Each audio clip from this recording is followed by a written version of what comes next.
We are live streaming and recording. All right, why don't we go ahead and get started? Going to call to order our meeting, Planning Commission meeting, special meeting for Monday, August 22nd, 2022. Can we get roll call, please? I just did you in alphabetical. Commissioner Farzan. Present. Hello, everybody. Commissioner Heising is not on yet, but we expect them. Commissioner Mason. Here, present. Commissioner Sturm. Present. And I am here. Vice Chair Labange. Excused is Chair Radnich. Can I get a motion to adopt tonight's agenda, please? So moved. Second. Okay, we'll do roll call vote again. Commissioner Farzan. Aye. Commissioner Mason. Commissioner Sturm. Aye. And Vice Chair Labange, I'm also aye, so we've adopted. Now we're going to, if there are any public comments for anything on tonight's, that's not on tonight's agenda. And just a reminder for anyone on Zoom, you can raise your hand by pressing the number 9 or *9. You have telephone to alert staff. And you have 3 minutes to speak. So do we have anybody for non-agendized meeting topics tonight? And also, if you're calling, yes, please do hit the *9. And if you're attending on a device other than a phone, you should be able to press the raise hand button at the bottom of the screen. So seeing none. Okie doke. Consent calendar. Can I get a motion to adopt the consent calendar? Oh, So moved. All right, we'll do. Thank you. Roll call vote. Commissioner Farzan. Aye. Commissioner Mason. Aye. Commissioner Sturm. Aye. And then Vice Chair Labange, aye. And next is a continued public hearing. So we have 4 items on the public hearing that are all recommended to be continued without discussion. So can I get a motion to continue all 4 items without discussion to October 17th, 2022, please? I move that items 6A, B, C, and D be continued till the next scheduled meeting. Oh, sorry. Greg. Greg? The proposed continuance date is October 17.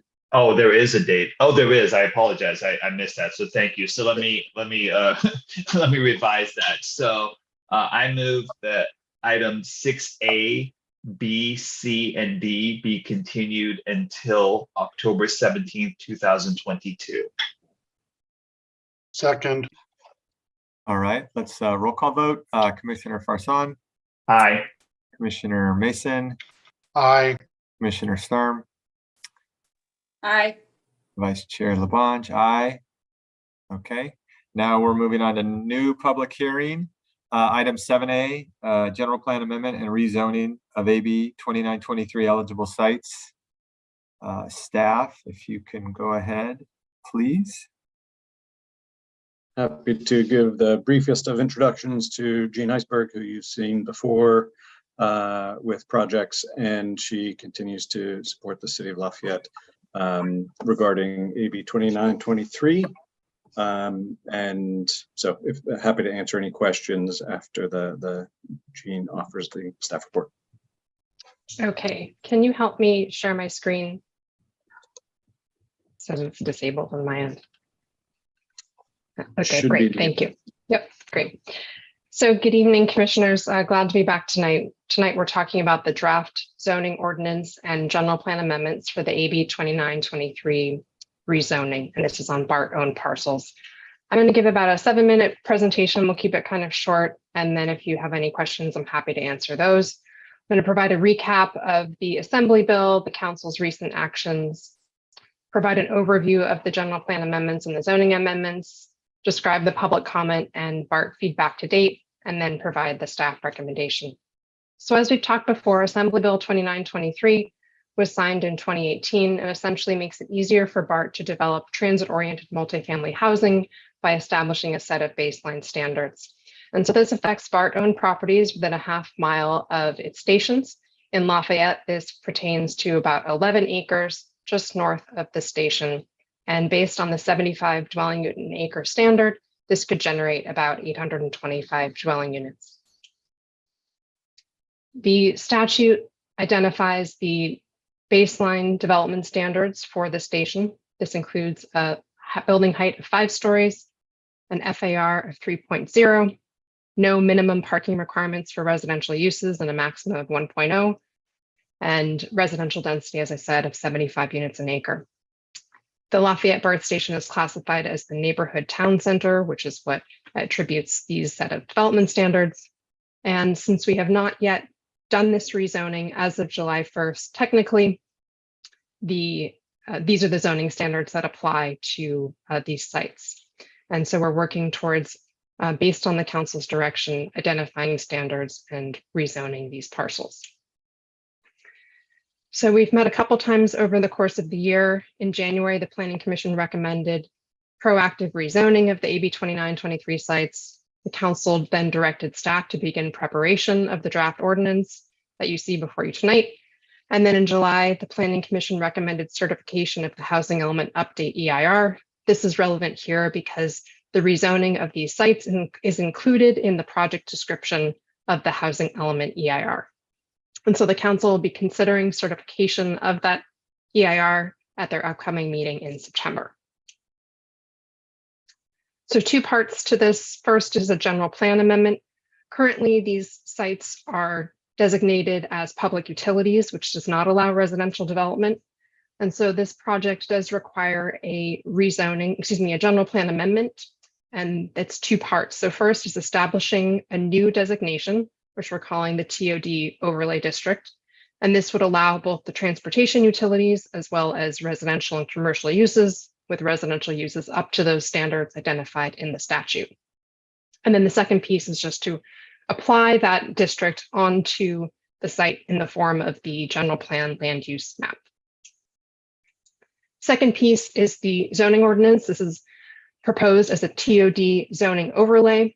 And this identifies those standards that I mentioned that are in the statute: multifamily residential, the FAR, density, and height standards, and the minimum and maximum parking standards.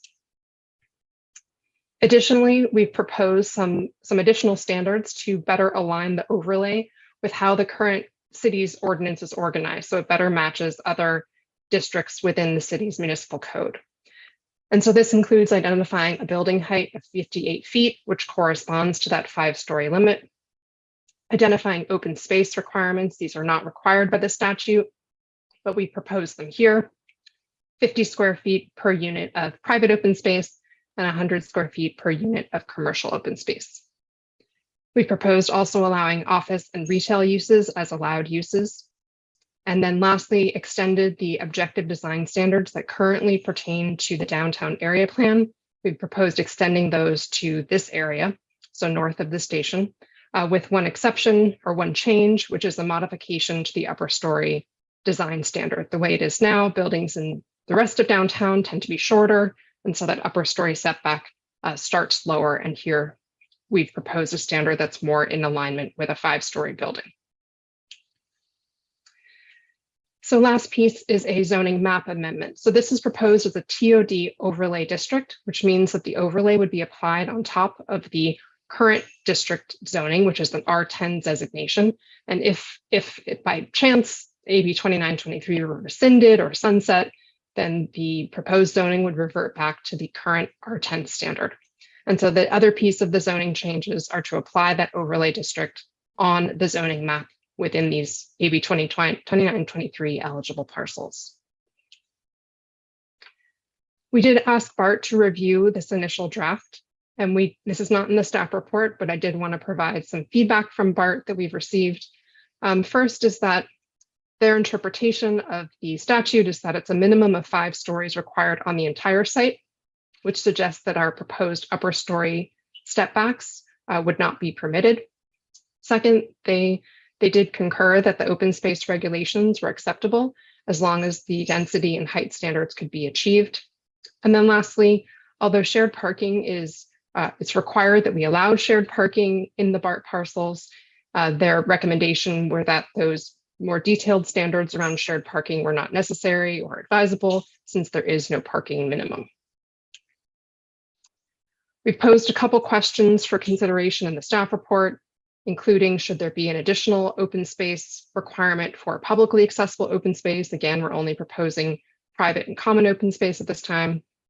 Second is if the overlay district should establish a minimum density standard. We have that 75 unit an acre density standard, which is the maximum imposed by the statute. But we want to make sure if we're thinking about the housing element, we want to consider potentially having a minimum density standard, which would allow for below market rate, for counting below market rate units towards the regional housing needs assessment if these sites are included in the housing element as has been proposed by the Planning Commission so far. And then lastly, are there any changes or modifications based on BART's feedback? This is a quick summary of the public comment that we've received over the last 8 months. Generally, public comment has not been supportive of the rezoning or the high density development of these AB 2923 sites.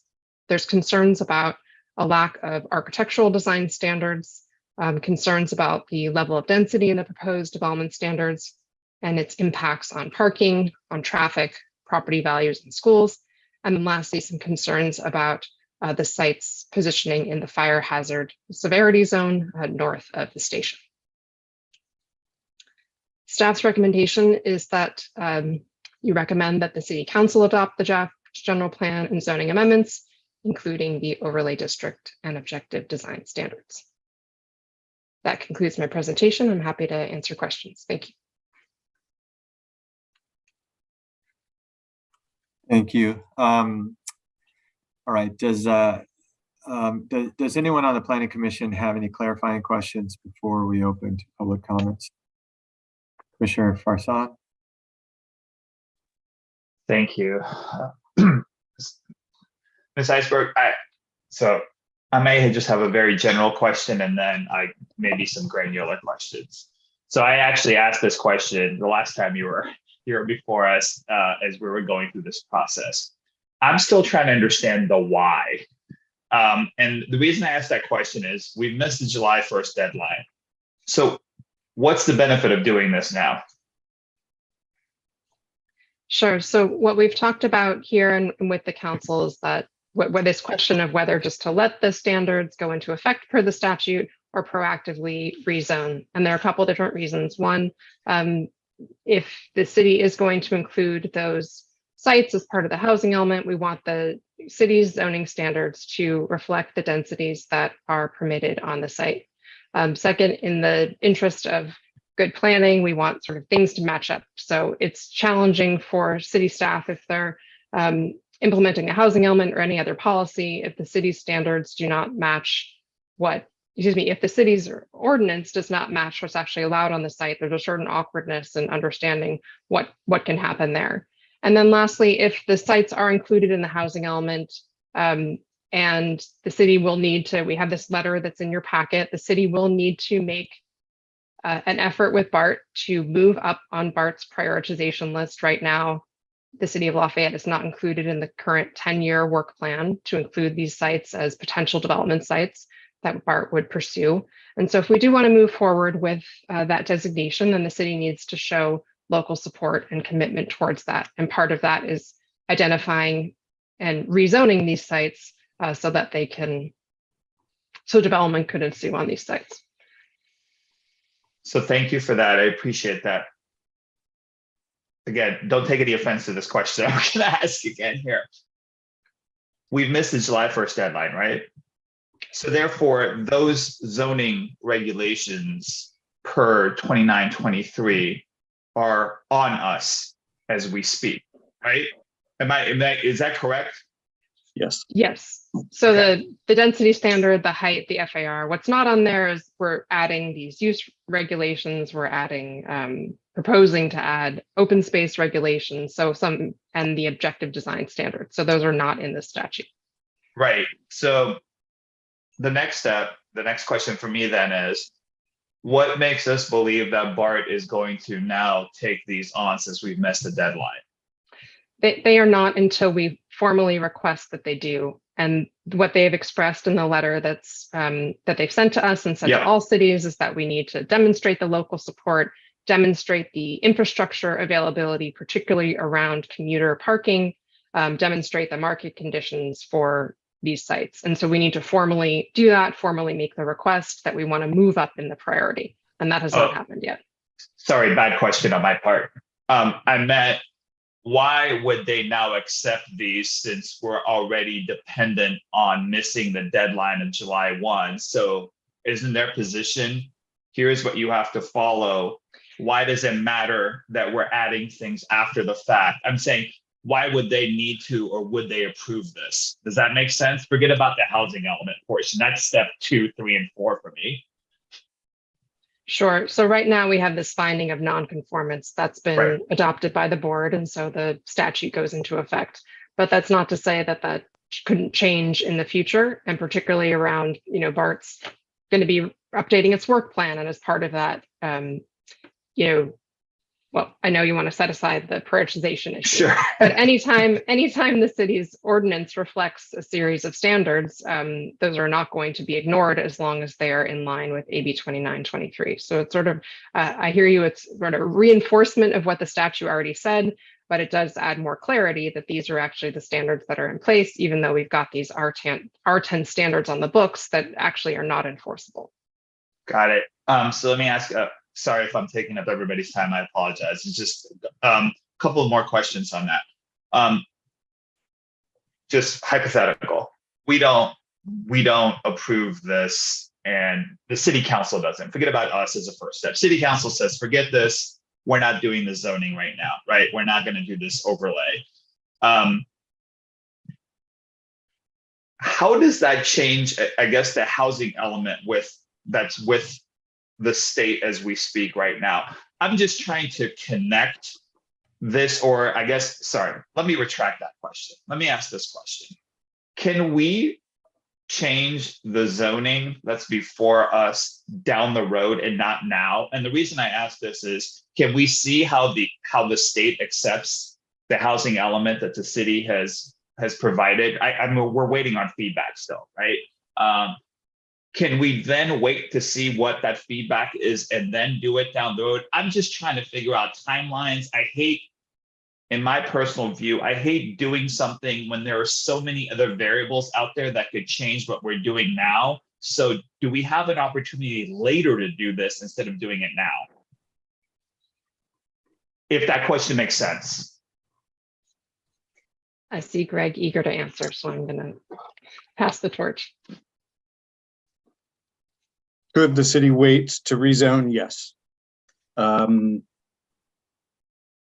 So, and revisiting your earlier question of why do this at all, if AB 2923 standards went into effect on July 1, we gain more local control by updating the general plan, adopting local zoning and development standards.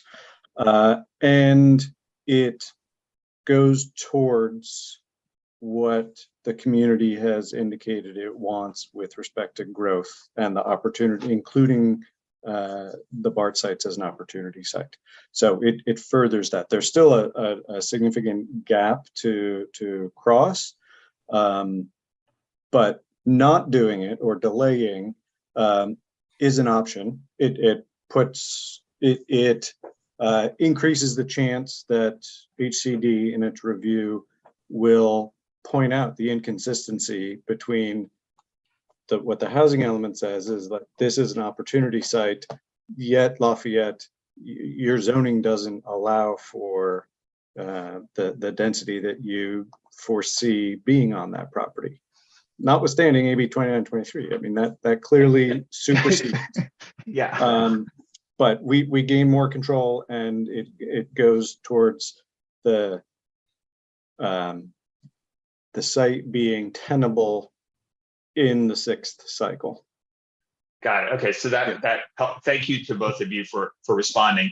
So set aside the we don't do it, but I think you used the term delayed. Let's use the word delayed here. We wait and see what the state says about our housing element submission, and says yes, no, maybe you need to change these things.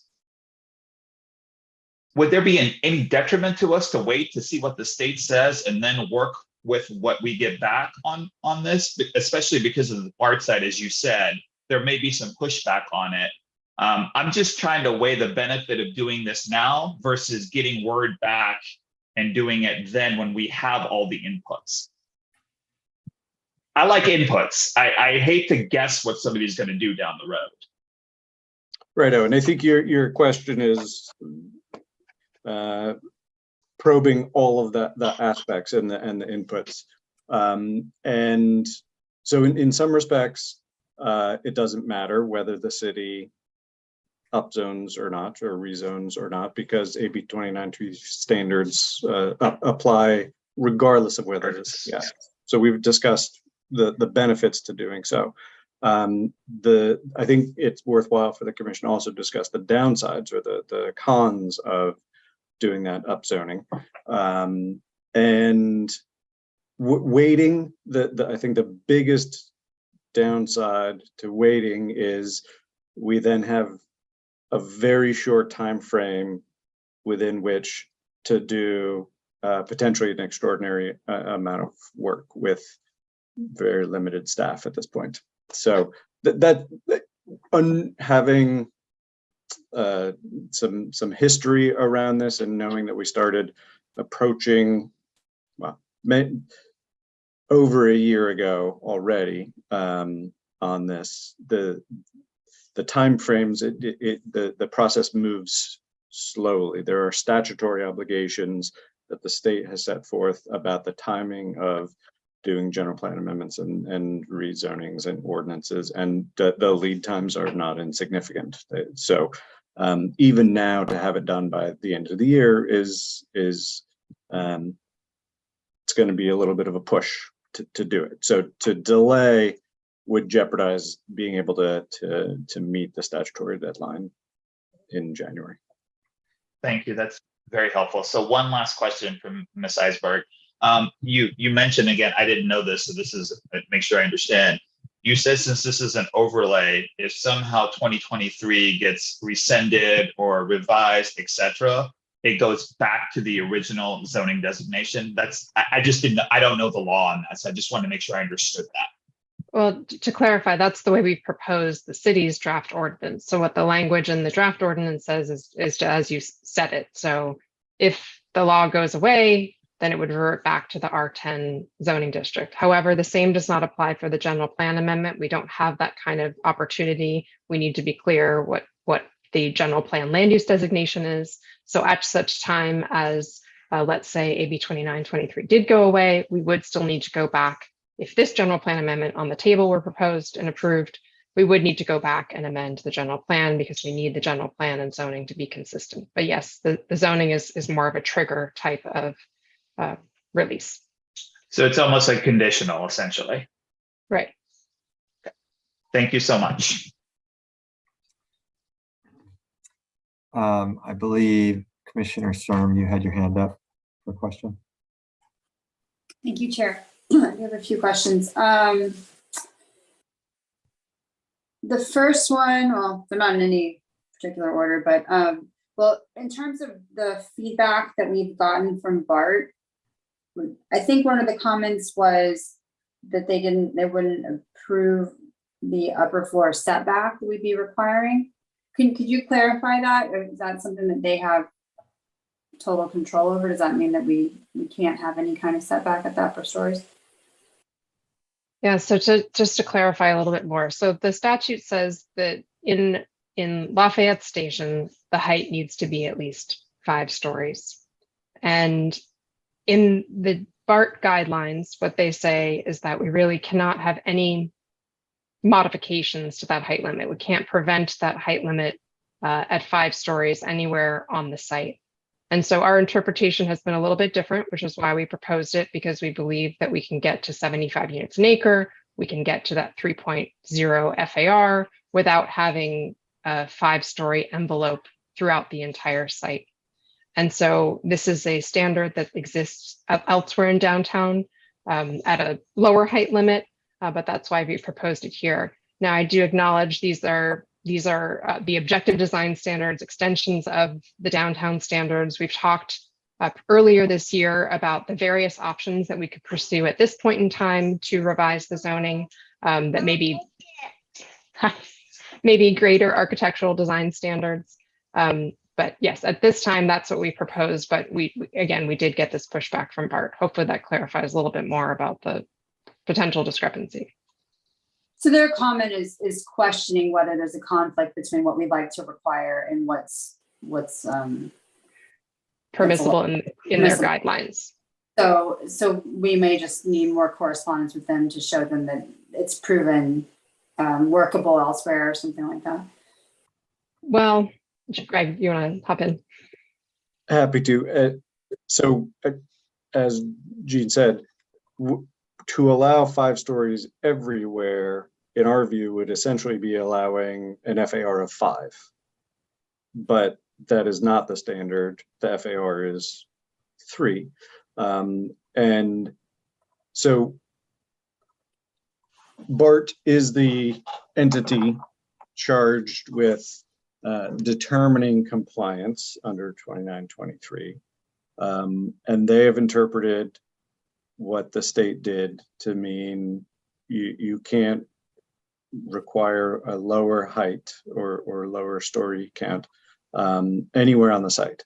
So that's the kind of empirical and academic interpretation that BART has made. So were we to maintain this stepping criterion or standard, where let's say, you could start with 3 and then move up to 5, they would continue to find that inconsistent with 2923. The only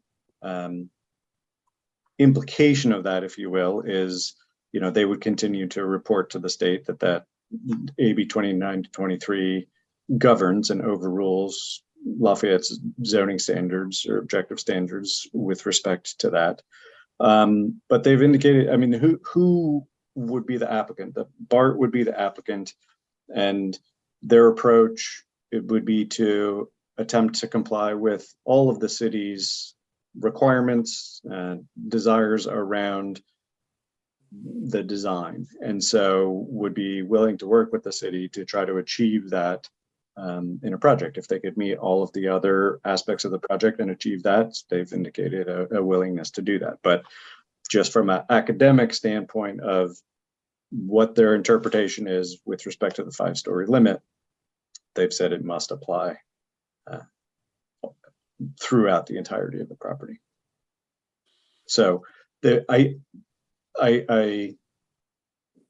sort of elaborate on that because I don't think there's a big downside to a potential developer proposing 5 stories at the perimeter throughout the entire site. They've indicated a willingness to work with the city to achieve design goals, but that one, as articulated, is something that would essentially need to be a goal or a design feature as part of like a memorandum of understanding, is that the design would try to achieve that rather than an objective standard in the zoning. Okay. In our zoning code, is there some, so it sounds like what the city's position is that the FAR sort of trumps the story count. Is there some precedent in our zoning code for like if those don't necessarily align in all designs, which is the guiding guiding factor. You know, if there are multiple standards, they would apply equally and have equal weight. And so one would not trump another or have more weight than the other. Does I it can't, design may max out each requirement, essentially? well, comply with each. So some are maxima, some are minima. Right. So compliance and- in achieving a maximum all requirements, it means that's the maximum, so you need to be below that. So it's not, well, which is different about AB 20. So they're looking at it as, well, you have to allow for 5 stories everywhere. Whereas like 5 stories is the maximum height allowable. It's two different. It's sort of different.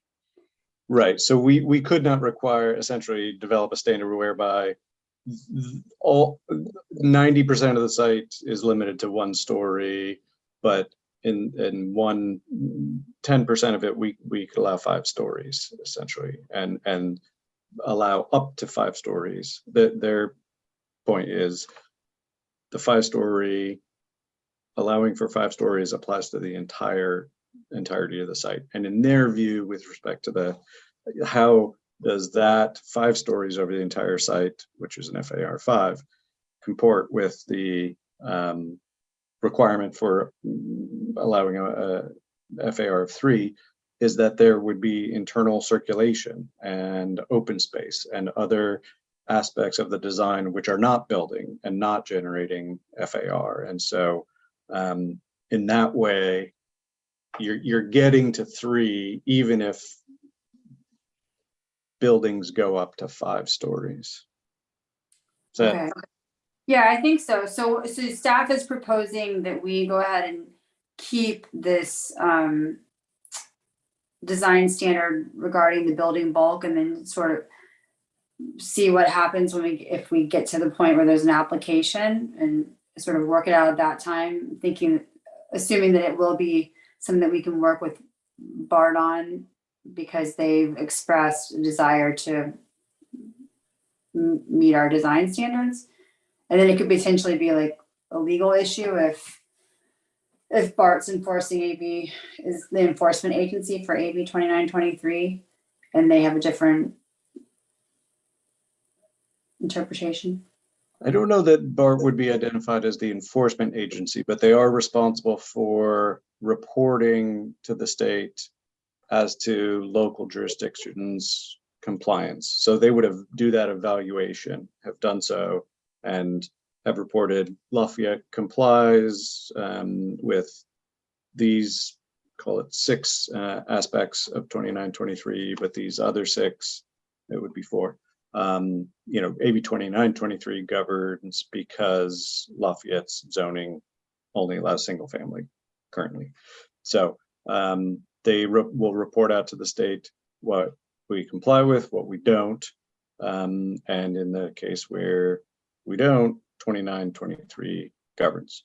So I don't envision it being a legal matter, simply because you know, I would, in this case, would be comfortable moving forward with the essentially agreeing to disagree about that. We understand BART's position, and they would still report to the state that 2923 governs there, but it makes Lafayette's position clear that we don't want to see 5-story facades or 5 stories throughout.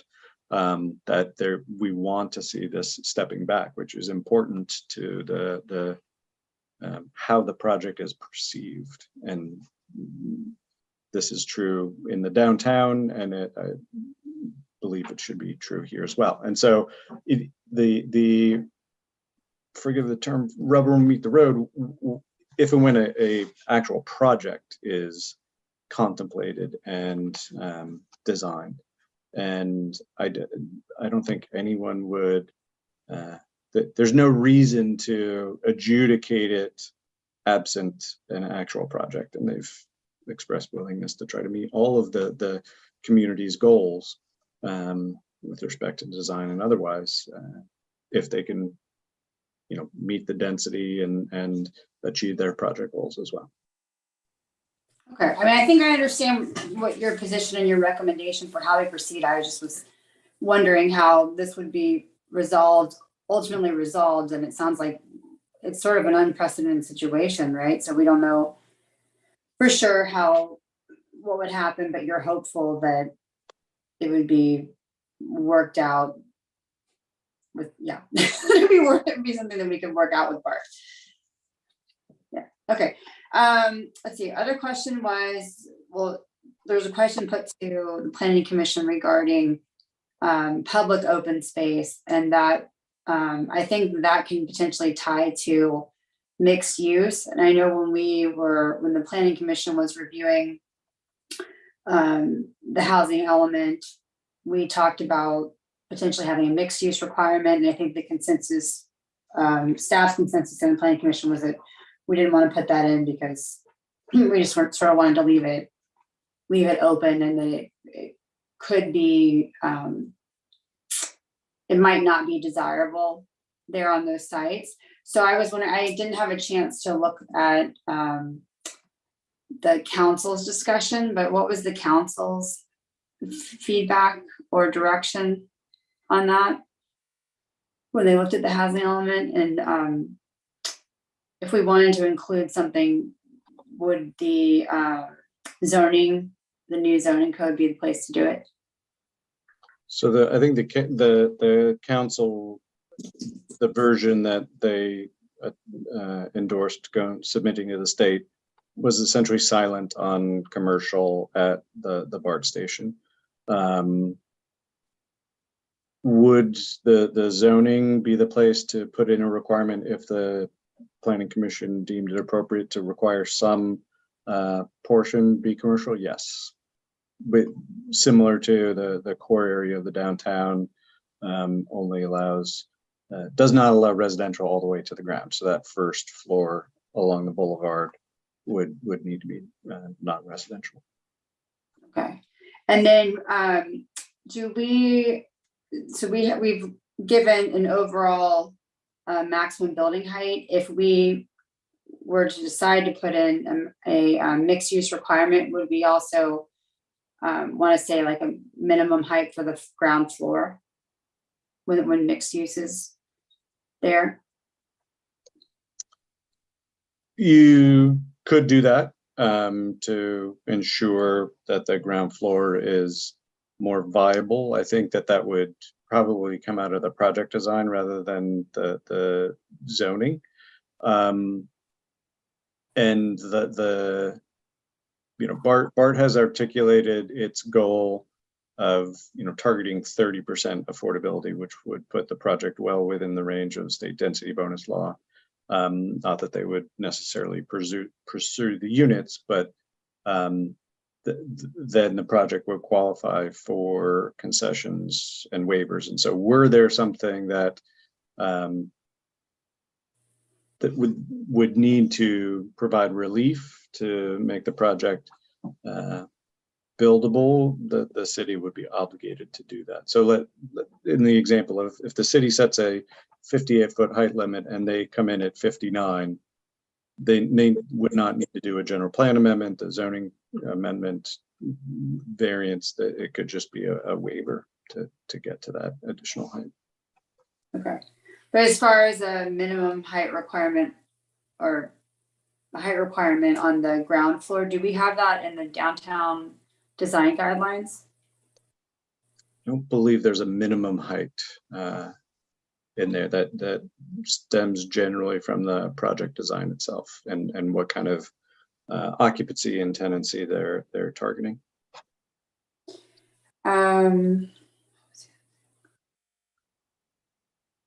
Oh, is there a reason in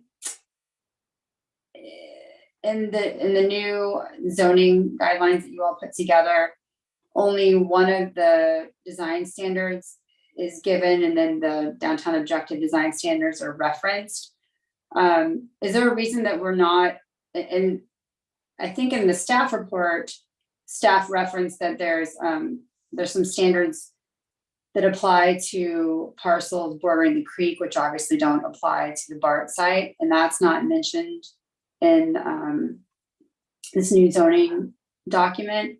So is there a reason that we're not just including the design standards here rather than referencing this other document? Since we're including the BD2 standard, why don't we just put in the ones that are applicable? I think for ease of administration and the only revision we're recommending is due to the fact that 5 stories would be allowed at BART, but only 3 in the downtown, and so that one minor change.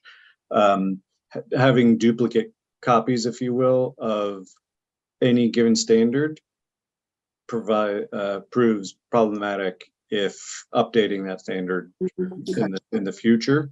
So having just a singular set of standards that is referenced is the preference. Okay. So then maybe we And your add- point, I apologize. I seem to pause. And your point with respect to the applicable creek standards and guidelines, well taken. This site is not adjacent to a creek, and so arguably you could strike those, but not every site in the downtown is also creek adjacent. So for any project, we would be applying only those to the project that were applicable. Okay. Okay, I think that's all the questions I had. Thank you. Okay, thank you. We'll just recognize that Commissioner Heising has joined the meeting. We're in the clarifying questions portion of item 7A. So Commissioner Heising, if you or anyone else has any, now speak up. Commissioner Mason, go ahead. Thank you. Thank you, Greg, for clarifying the state density bonus. I know we, as a commission, we've been beaten up by that a lot. Buildings are taller than what general public wants. So I have 2 specific questions. One is there's the total building height and the apparent building height from grade are can be two different things. On the hillside, we have a policy of trying to bury things in the hillside to reduce the overall height. Is there anything underground utilities that would interfere from us pushing it down? I was thinking specifically of maybe a high voltage line, which BART would say, hey, you don't touch, which means we couldn't take the parking down below grade. Do you know of anything there? I'm not currently aware of anything subsurface that would preclude digging down. There very well may be, but I'm not aware of anything currently. Second thing is, can we ask, this is again disproportionate to what we've done before, can we ask for a shadow study? The reason I'm bringing that, we have residential on 2 sides. I'd feel bad for somebody who just installed solar and all of a sudden his house is constantly in shadow and he doesn't get the return that he expected for or he paid for. I think of it as a function of any project design, we can ask for that. But I would not necessarily include that in the zoning district or objective standards. Thank you. Okay, if we don't have any more, I think we are now opening up to public questions on item 7A. Just a reminder, you have 3 minutes. So Greg, is there anyone with a raised hand? 2 raised hands. Elliot Hudson will be brought in first and followed by David Clark. Thanks.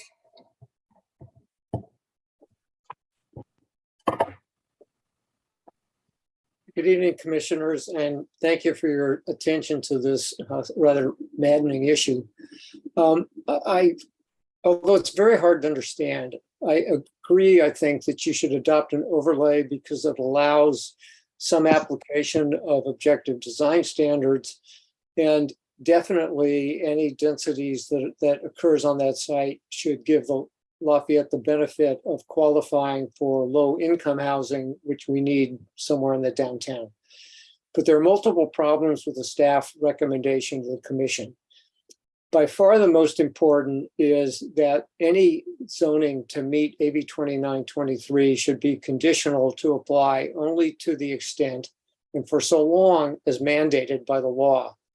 And that automatically reverts if that statute no longer applies for any reason. I'm pleased to hear staff say in its response to Commissioner Farzan that it is conditional, but I don't read the language that way. And it should be clarified beyond doubt to include that conditional approach.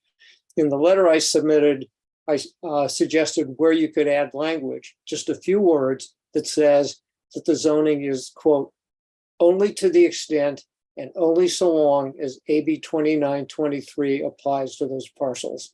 Without that language, there's a risk that developers could come in later and try to capitalize on any upzoning, even if AB 2923 no longer applied. Secondly, the City Council has not adopted staff's recommendation to accelerate development of the Lafayette BART lot within BART's TOD work plan. Staff's position, I'm not quite sure what staff is asking you to do tonight because that doesn't seem clear to me in their report, but there are substantial valid arguments that Lafayette should be able to count BART lot toward its RENA's numbers without moving up in the BART work plan. That has been argued to the City Council. The City Council has not recommended or adopted moving up in the BART plan, and this commission should not do that. That is a political commission to be left to the council. Third, the current objective standards are wholly inadequate in that they do not contain one word concerning architectural standards. I was pleased to see tonight in staff's comments that they note that that is a major source of public concern. You can't write those standards tonight, but you can and should recommend to the council that that such architectural standards are absolutely essential. Fourth, this should be residential, not commercial. Commissioner Sturm is exactly right. The council did not endorse commercial and did not include it. That subject was brought up previously by Commissioner Maggio and it was voted on and rejected. That's 3 minutes. Rejected again for the same reasons you did before. And finally, very briefly, whatever objective standards should apply to the building facing Highway 24, as well as other streets. That is a state scenic highway that Lafayette has an obligation to protect. Staff and some others treat that as a non-factor, but it should be a factor. It's Lafayette's obligation to preserve the beauty of that corridor. We should make it as good as we can. Thank you. Thank you. Does anyone have any questions for the speaker? Okay, thank you, Mr. Hudson. Thank you.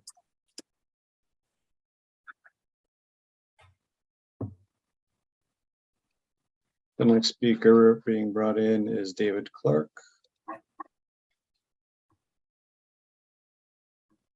And Chair, I'll break in again when the 3-minute timer goes off, just to let the speaker know and let the chair. Okay. Welcome, Mr. Clark, go ahead. Thank you very much. Vice Chair Labange, Commissioners, Planning Director Wolf.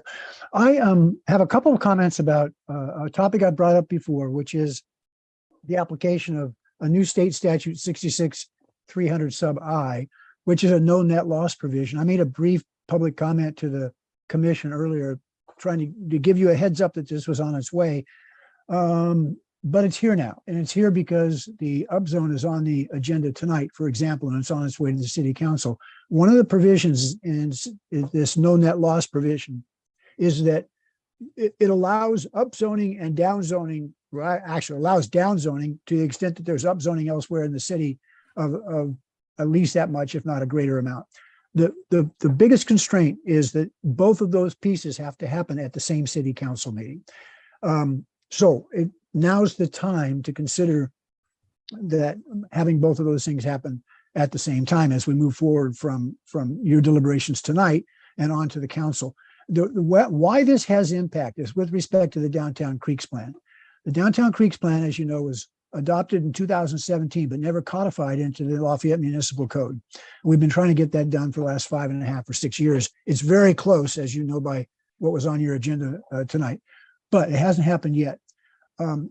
What was in the Downtown Creeks Plan was a doubling, effectively, of the number of parcels in the downtown core that would be subject to the setback requirements. Subsequent state law changes nullified that, what would have been that doubling. So it's that doubling is no longer in the Downtown Creeks Plan.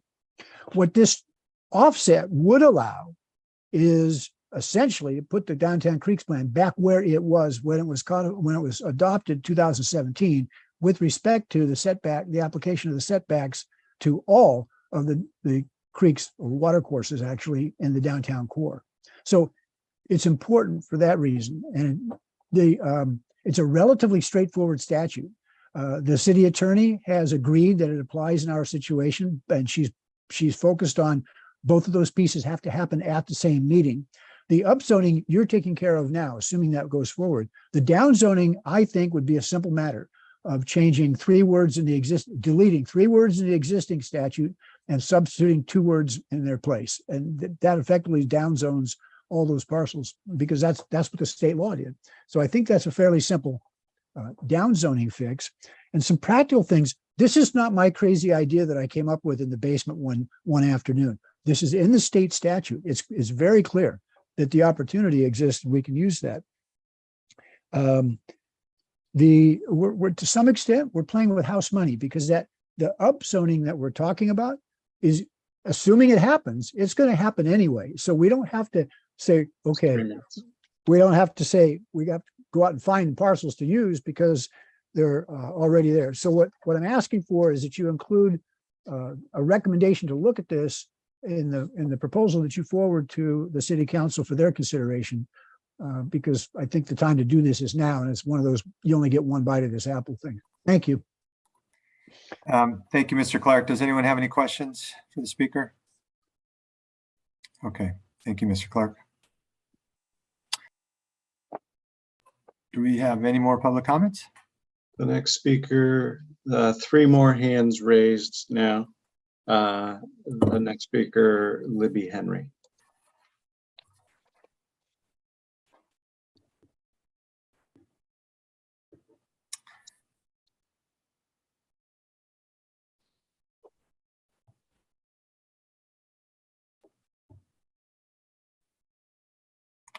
Ms. Henry, you're now an attendee. Feel free to unmute, offer your comments for up to 3 minutes. Hi. I wanted to second Mr. Hudson's comments profusely.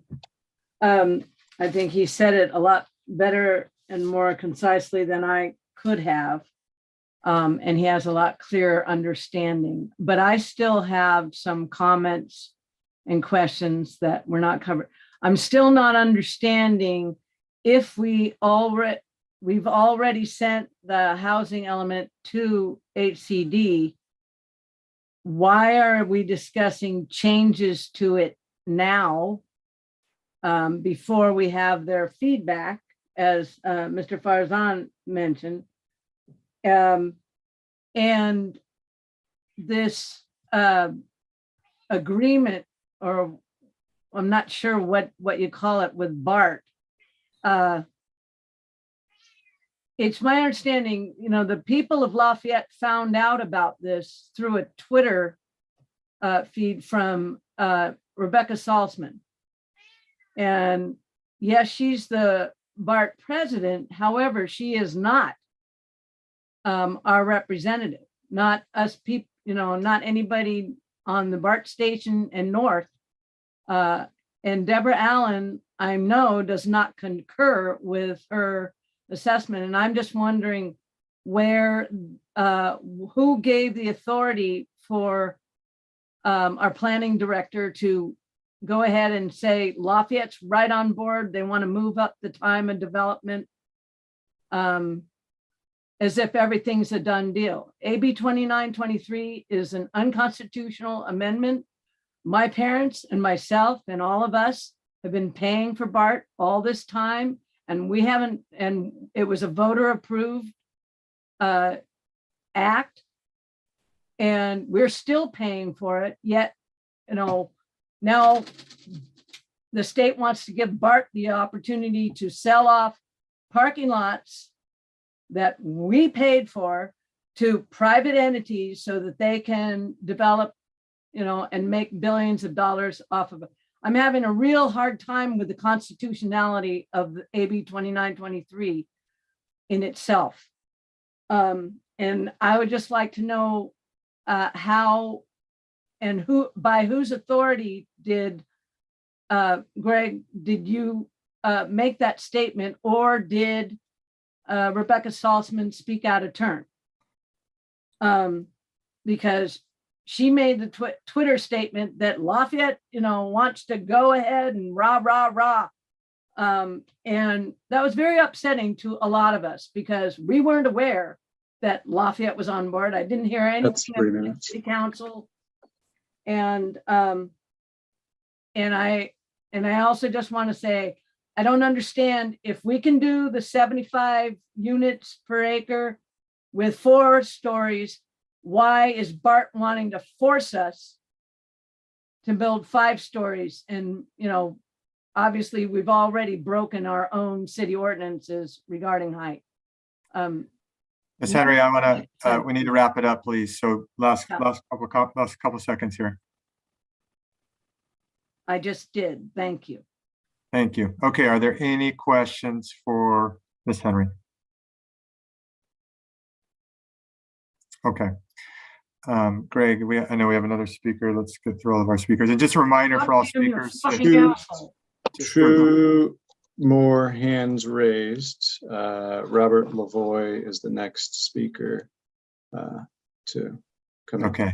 And just for the public, just a reminder, you know, this public comment is to direct to the Planning Commission. And appreciate that. Thank you. Whenever you're ready, Greg.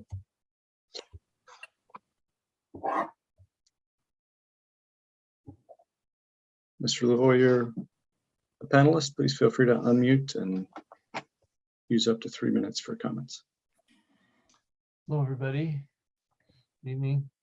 I had a couple questions to ask if you guys could clarify in your deliberation more about the parking, because I thought I heard someone say that BART wasn't requiring any parking.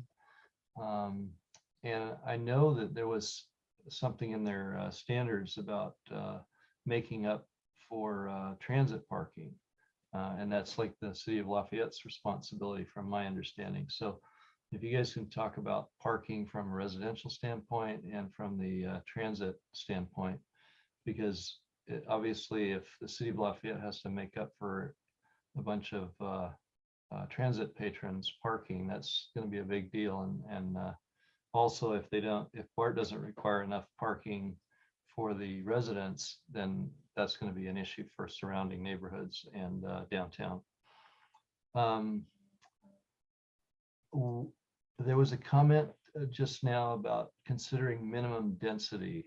I'd like better understanding of why we would need that. And that to me, I mean, we've got the 75 units coming down from the state law. So I don't quite understand why we'd need some minimum density. So maybe somebody could clarify that. Also, why are we worried about commercial zoning in this area? It's in the prior discussions, people said there wasn't really a big demand for it. And obviously we don't want to have a 6-story building either if we put first floor commercial. So that would be my comment on that. And I agree with Elliot's comments about the zoning that's restricted, the overlay conditional zoning, I guess is the way to put that. And I would say that we should not rush to accelerate the BART's development schedule until we hear back from HCD if they're going to accept the units, because if we rush this through and then accelerate the development cycle and then find out that HCD doesn't want to allow us to use the units, then we end up double up zoning. So I think that's my comments. Thank you. Thank you, Mr. Lavoy. Any questions for the speaker? Thank you very much. Thanks. The last hand raised is Grace Dixon. We'll bring her in now.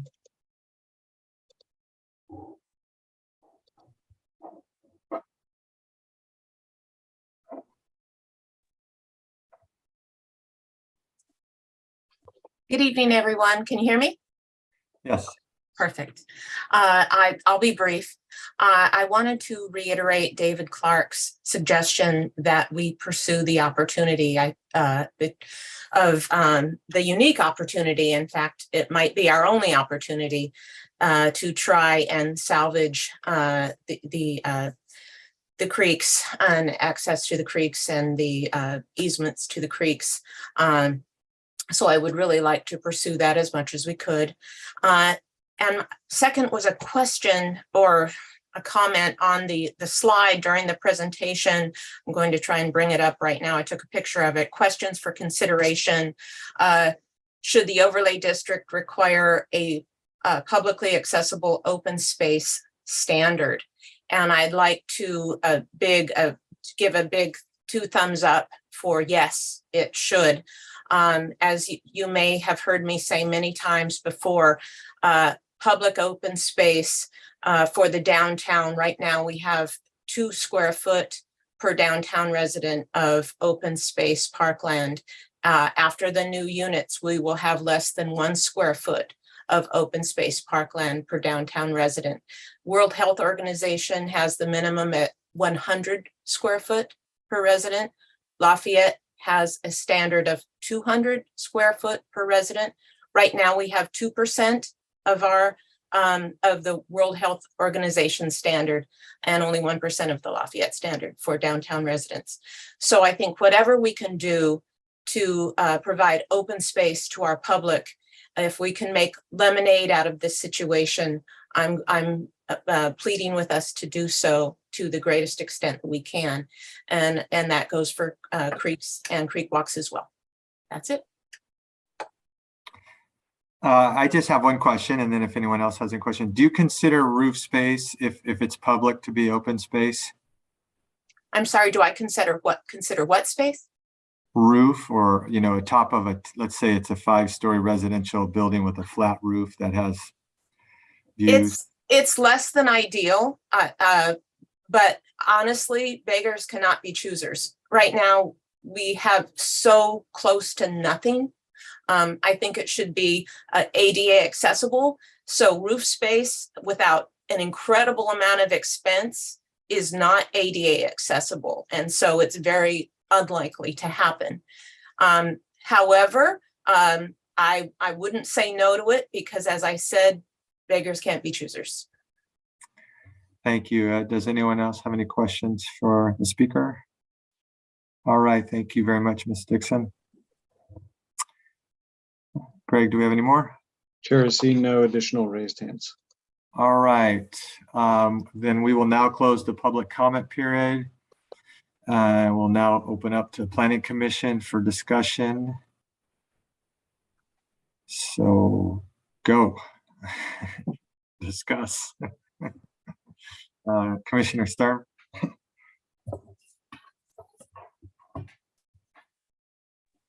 Okay, thank you, Chair.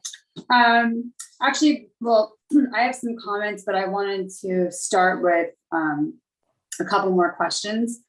One, I was wondering if staff could respond to two of the issues raised in public comment. One was raised by David Clark.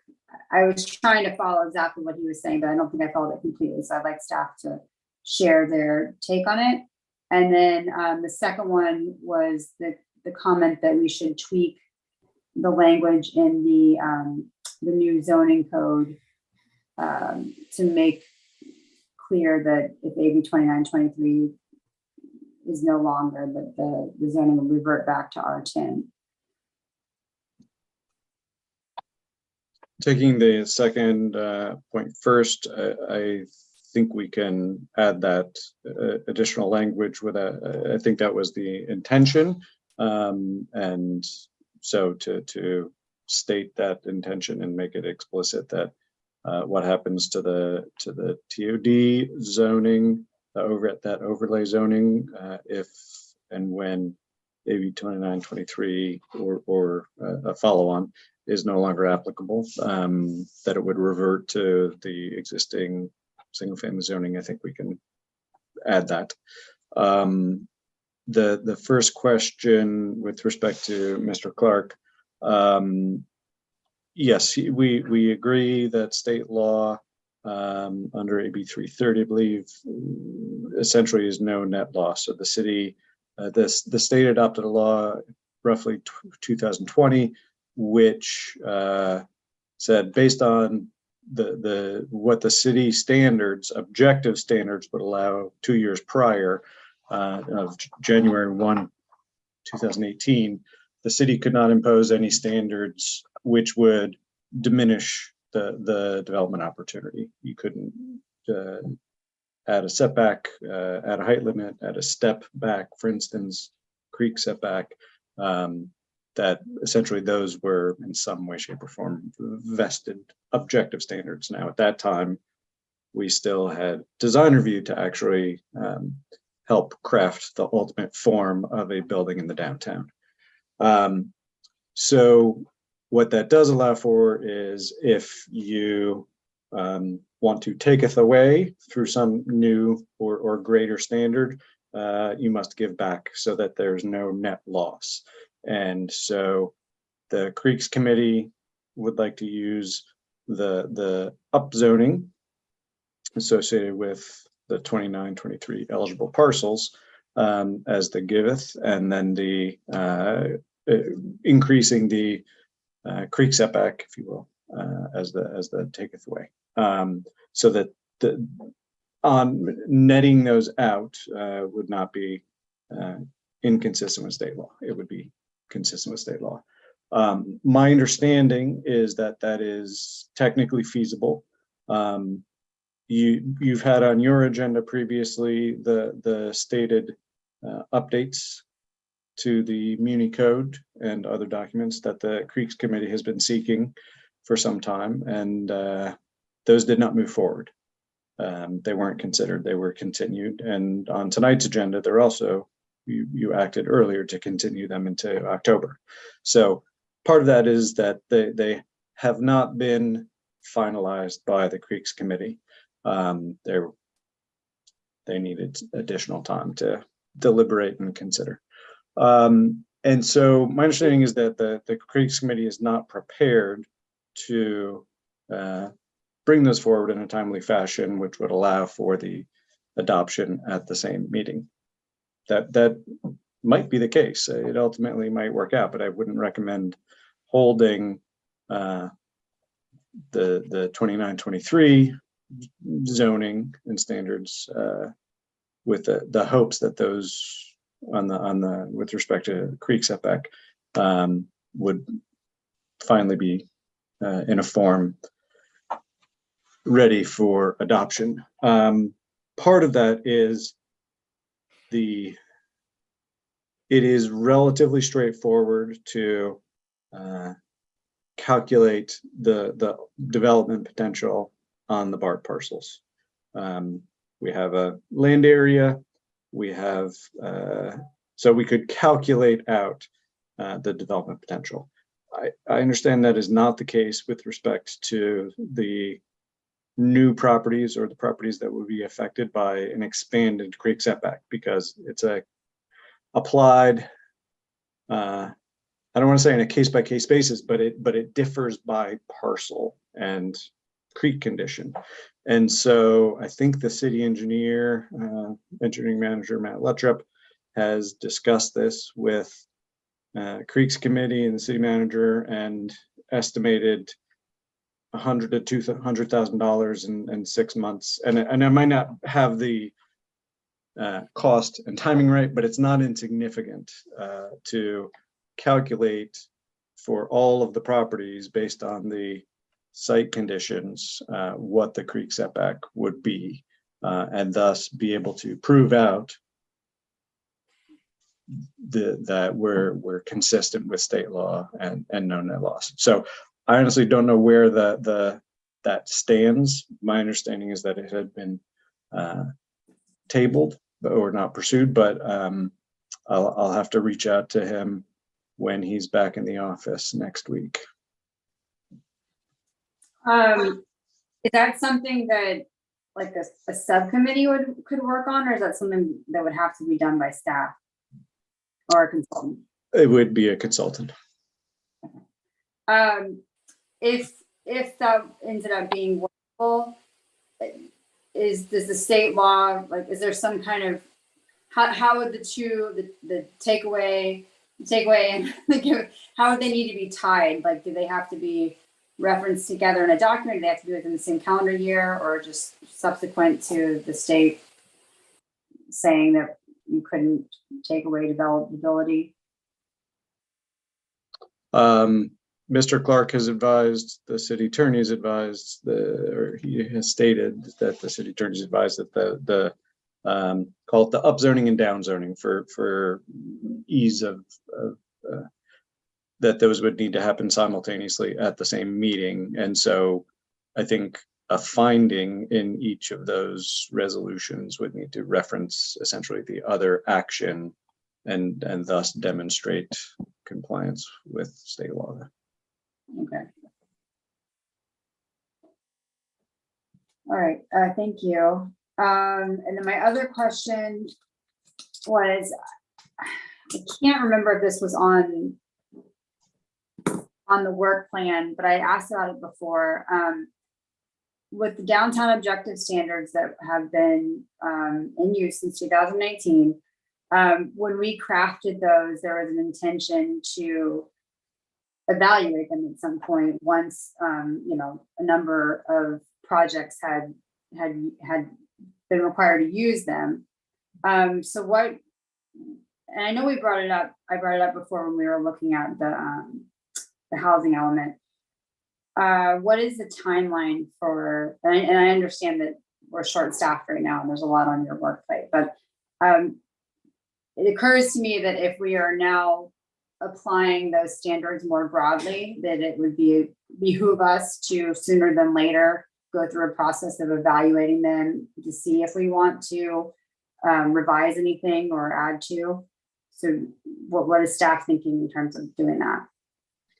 Yeah, it is not on our current fiscal year work plan, so we could either add it mid-year or add it to the next year's work plan. We don't have the capacity to do it with the current staffing that we have. The applying them more broadly essentially would be adding it to these two parcels, which are 29, 23 eligible, and that the timing of development of those is remains to be seen. So I will add that to the list of things to consider requesting a council fund and prioritize. And in terms of any of these work items, really whenever we have subcommittee work, it's more a committee of advisement, but the bulk of the work is always on staff. So that's not a helpful tool necessarily in getting some of these things done. Okay. So in terms of my comments, in terms of adding a minimum density, I would be in favor of that, so that we do have the ability to include, or so that the new zoning supports affordable housing if developed. And what else? Let's see. I think that would be 35 units per acre. Is that right?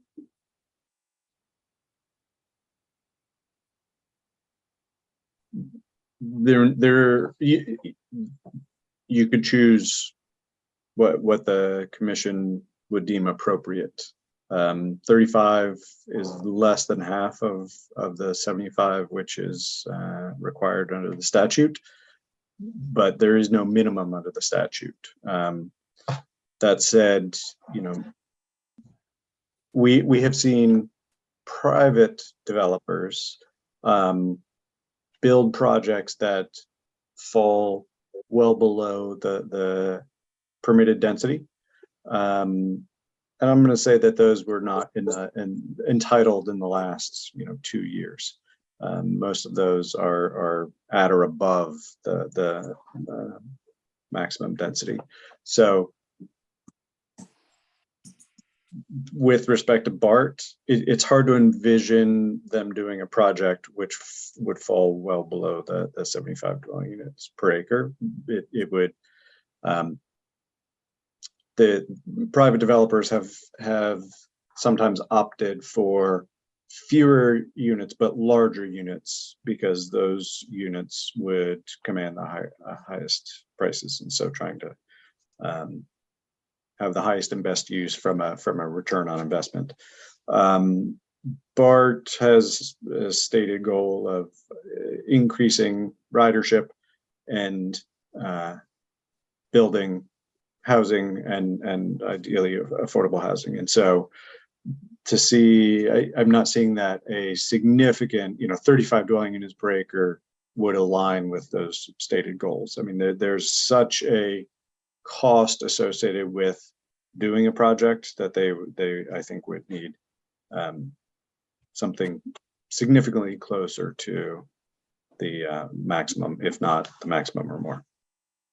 Okay, I think I didn't completely understand the context for this. I thought when we were looking at the opportunity sites list, we could only include sites at 35 units or acre in our counts of affordable units. And so I thought that although I thought that maybe that was the thing, like we wanted, obviously if the opportunity sites list included the BART sites at 75 dwelling units per acre, but I thought that we needed to, what staff was saying is that we needed to incorporate like a minimum density in the new zoning code in order to like keep in alignment with considering these sites that would hold affordable housing.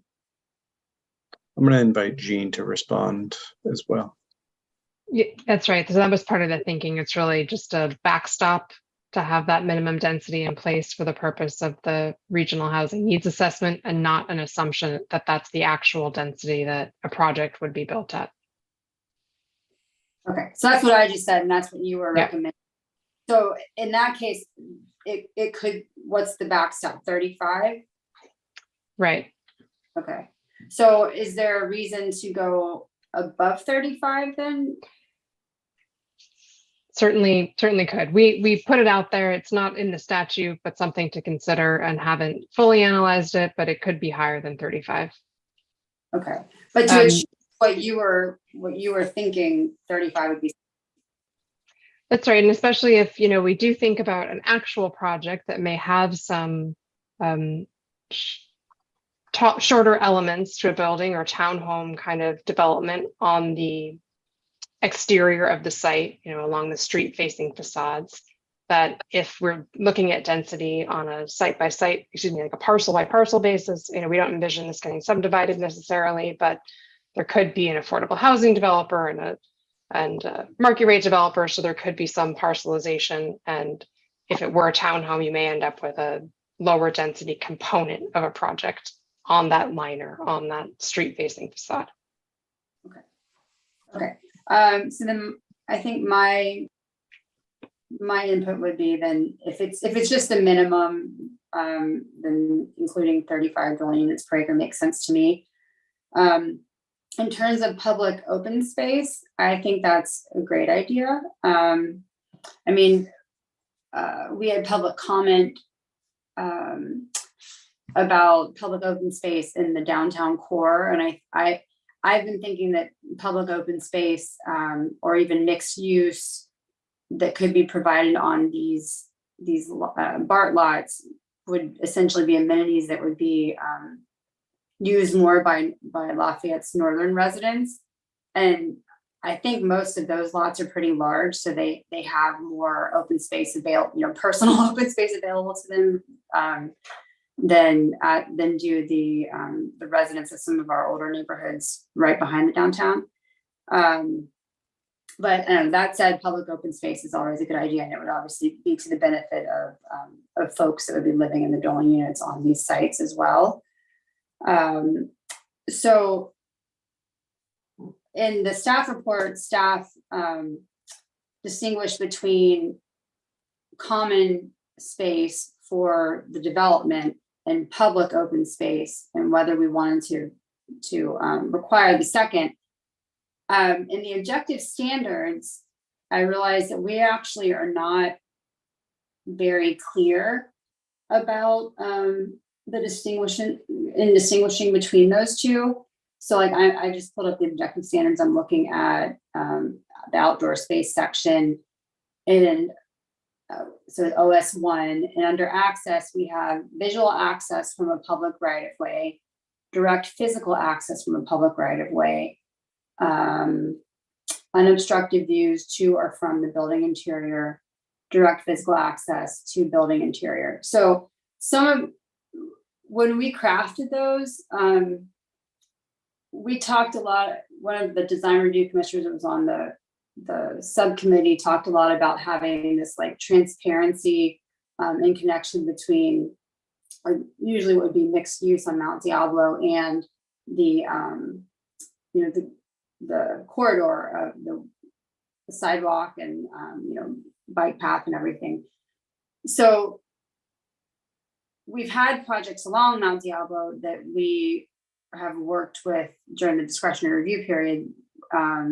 They've had to meet these requirements that ended up having public plazas, but it's not very clear here. It could just be that, hey, it could be referring to a common space that we want to be more visible from the public right of way in order to have that feeling of transparency, but not necessarily usable to the public.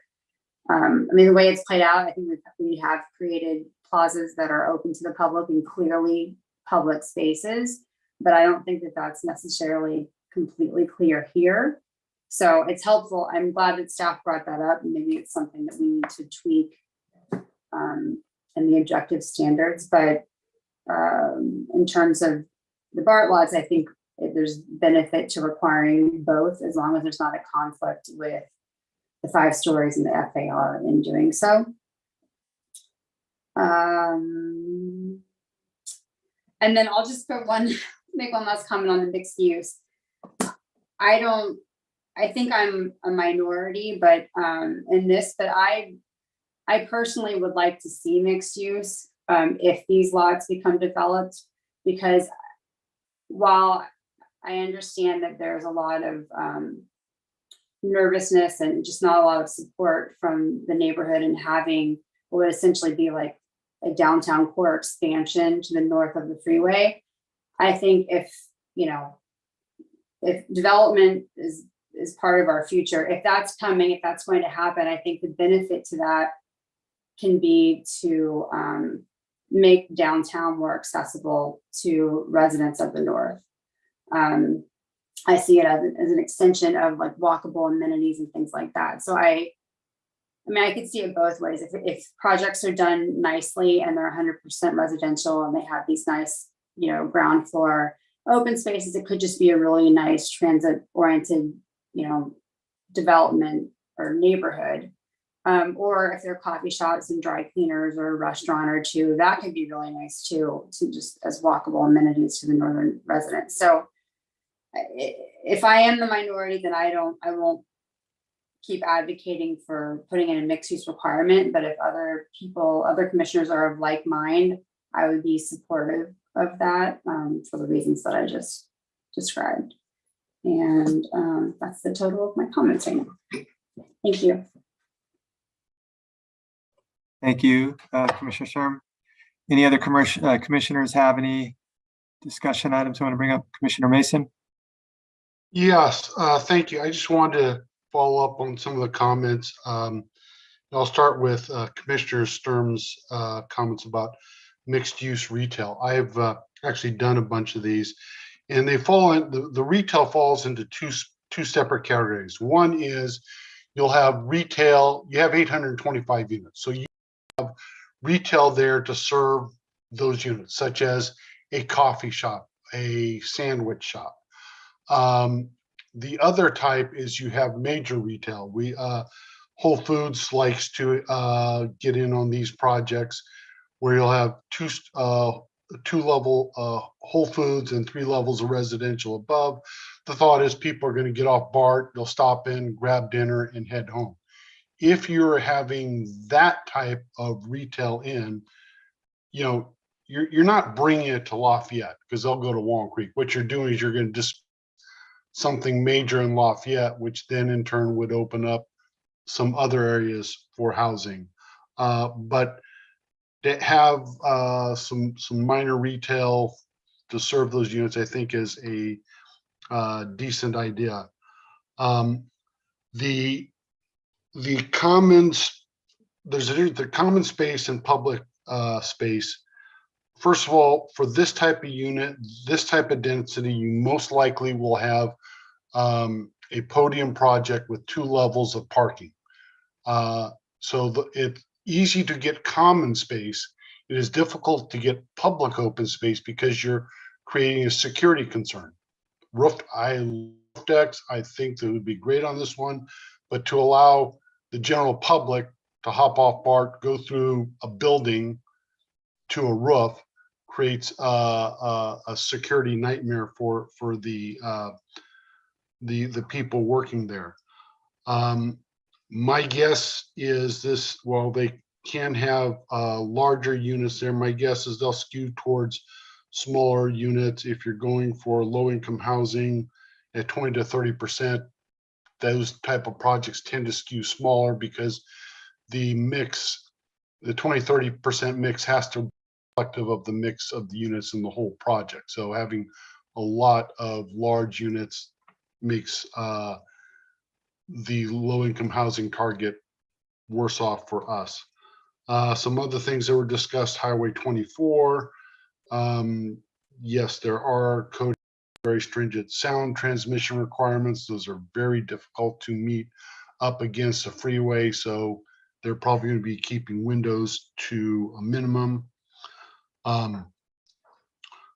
Let's see. One of the things that has been brought up before, although not in some of the written responses, was questions of fire, high fire. We're in a high fire area designation. A 5-story building is generally will be type 3 construction, which is defined as non-combustible. So once the building is built, I'm not really worried about the fire there. However, those of us who've been around this area remember Santana Row and Emeryville had 2 similar projects that were torched by arson. So it will be important to make certain that we have adequate security and items like that, because all those fires got out of control quickly. The Santana Row fire, I know because I designed it, embers jumped the freeway, landed on an apartment roof 200 yards away and caught that on fire. So, those are some of the various concerns. I think at this point, though, most of this is speculative. I have confidence in the design review people to give some. The one thing I'm not as, I talked with staff about the height limits and things like that, and no one will see the roof. They'll see the parapets. They may see the penthouse structures. if we can't have horizontal offsets to soften the exterior line, we may want to have vertical offsets to soften the exterior line. Anyway, those are my thoughts. Thank you. Thank you. Any other commissioners? Commissioner Farzan and Commissioner Hussey. Yeah, I actually have a couple of questions of Ms. Heisberg or Greg, one or the other. So Greg, going back to your when you answered my question at the beginning of this, which was a while ago now, about the general plan and the timing on getting it done by January, essentially. So with that in mind, again, I'm just giving you a hypothetical. It just might be the easiest. We recommend this, the city council approves it. Are we going to revise the general plan ahead of hearing back from BART? I'm sorry, not from BART, from HCD about our housing element? Because the reason I ask is Ms.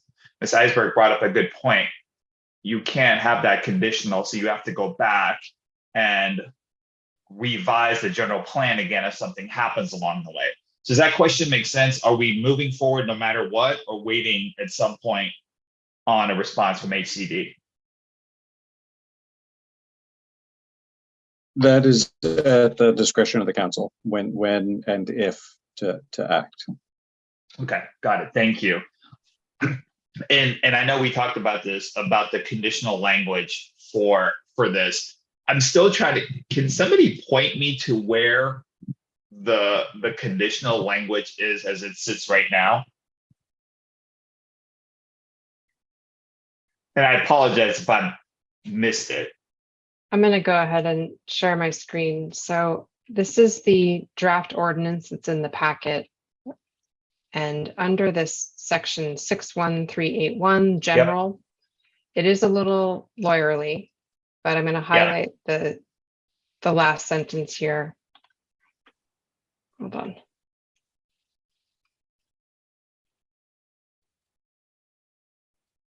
So it reads, in the event that the provisions of this Public Utilities Code section, which is referencing AB 2923, if those are repealed, sunset, or no longer in effect, then the underlying zoning shall be in effect, and the TOD overlay should not have any force or effect.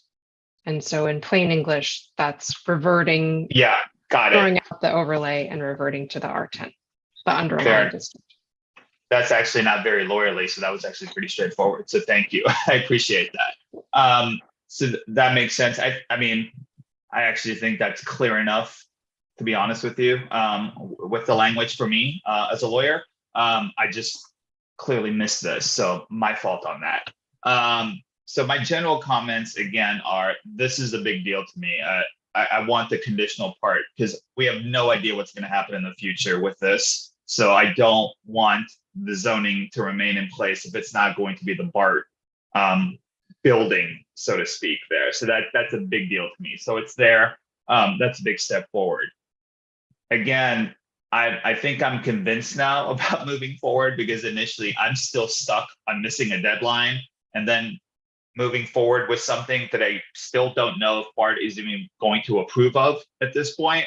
But at least I get the reasoning behind it, and with the conditional nature of it, that gets me past my concerns about doing something without all the inputs. So I feel comfortable about that. I'm a huge fan of open space to in any which way we can get it. So I'm in favor of that. I'm, however, not in favor of retail and commercial in a general sense. Going back to actually what Commissioner Mason said, I'd be open to something where people live there, they have a coffee shop or, getting their dry cleaning done. But if we're talking full commercial down there, one, the neighborhood doesn't want it. So let's be very clear there. And two, I don't know if we've got the infrastructure to have people showing up who are not from the neighborhood to go to that commercial area. I think we're going to have enough problems with let's be clear. BART doesn't think people who live there are going to have cars. They're going to have cars. We're going to have enough problems there. I just think that adds to another potential traffic issue, potential transportation issue, just circulation issue. So that's why I'm not in favor of commercial and full retail at the bottom. Sorry, let me just check my notes real quick to see if there's anything else that I missed. Again, I think that's it. My big thing is conditional if we're going to do this. Thank you very much. Thank you, Commissioner Heisen. You're up. Yeah, thank you, Chair. I've got some comments, clarifications, and I'll start with a comment. Just wanted to address Ms. Henry's public comment regarding staff's comments to BART. And I just want to direct her and others listening to this, or just for the public record, that the city manager responded on this topic, and it's been entered into the public record that the city did not request to be moved up in BART's TOD work plan. So I just want to get that out there. And then a clarification from Mr. Lavoy's comment regarding parking at BART. I may have missed this, but what can I get some? I just seeking some clarification on that. I'm a little confused as what BART will cover as far as parking and what's expected of the city and or the development on these parcels. Sure, I can start. So I believe the question that he asked was the different components. So BART identifies, for the purposes of a project on the BART lots, no residential parking minimum, no commercial parking minimum, and a maximum of 1 space per unit for residential. Oh, excuse me. On the commuter parking side of things, what BART has said is that they're not going to replace parking on a one-to-one basis in the parking lot, and they're looking for cities to identify other locations for parking. It could be a shared use with parking that's not used at certain times of day. It could be the city developing a parking garage, but I need 1 minute, please. Clearly it's bedtime. Or some other way. So essentially BART is not taking responsibility for replacing that commuter parking and is looking for the city. And that's part of what they're asking for in terms of infrastructure assistance. Yeah, and I'll just follow on. I'm not aware of any statutory requirement that BART provide any parking for a new project that goes in, nor any replacement parking for parking that would be removed to build that project. And so it is that's sobering. But part of BART's TOD projects is for the developer and the city to prepare a station access plan. So how will users of the system continue to be able to access the system? And so that is an open-ended question, and goes to that last mile of getting to transit, getting to and from transit. And so currently, it's almost infeasible to get to BART by public transit, and it's very, very limited. Ultimately that may change or may need to change in the future if a TOD project is done. It may now utilize satellite lots that are further afield and wouldn't be walkable from the current station, but with a public transit, a shuttle, would be potentially accessible. Certainly, a parking structure is an option, but parking structures are very costly. And so BART would be looking to the local jurisdiction and grant funding, and we're already, exploring what monies might be out there to address the issue. So when you say looking to the jurisdiction to help solve the commuter parking issue, I guess my question is, just as BART won't replace commuter parking 1-for-1, is the expectation that the city replace it one for one, or that the city just simply help in supplying commuter parking with no ratio restriction or requirement? If your question relates to BART's expectations of the city, it would be the latter. So we would have to make it whole with what exists out there, is what you're saying? No, that would be the former. To mine, BART has not said, BART, we ourselves are not obligated to and are not going to do a one-to-one replacement. That is the obligation of the city to do that. BART has not made that statement. They have said that BART will no longer be able to do one-to-one replacement from surface parking to structured parking. But a station access plan and, partnering in some way, shape, or form around whatever parking is replaced. They're looking to the city to help with that. Okay, but so not help take it with, on but entirely. not Yes. necessarily come up to a one-to-one replacement. Okay. Okay, got it. So next topic, I'm in support of the minimum density that Commissioner Sturm discussed, the 35. And as Mr. Clark was talking about. And then also support of comments that Commissioner Farshad made regarding the overlay district and it being a conditional, just having the condition in there that we've already talked about. And then regarding, Ms. Dixon brought this up as well as we've discussed it.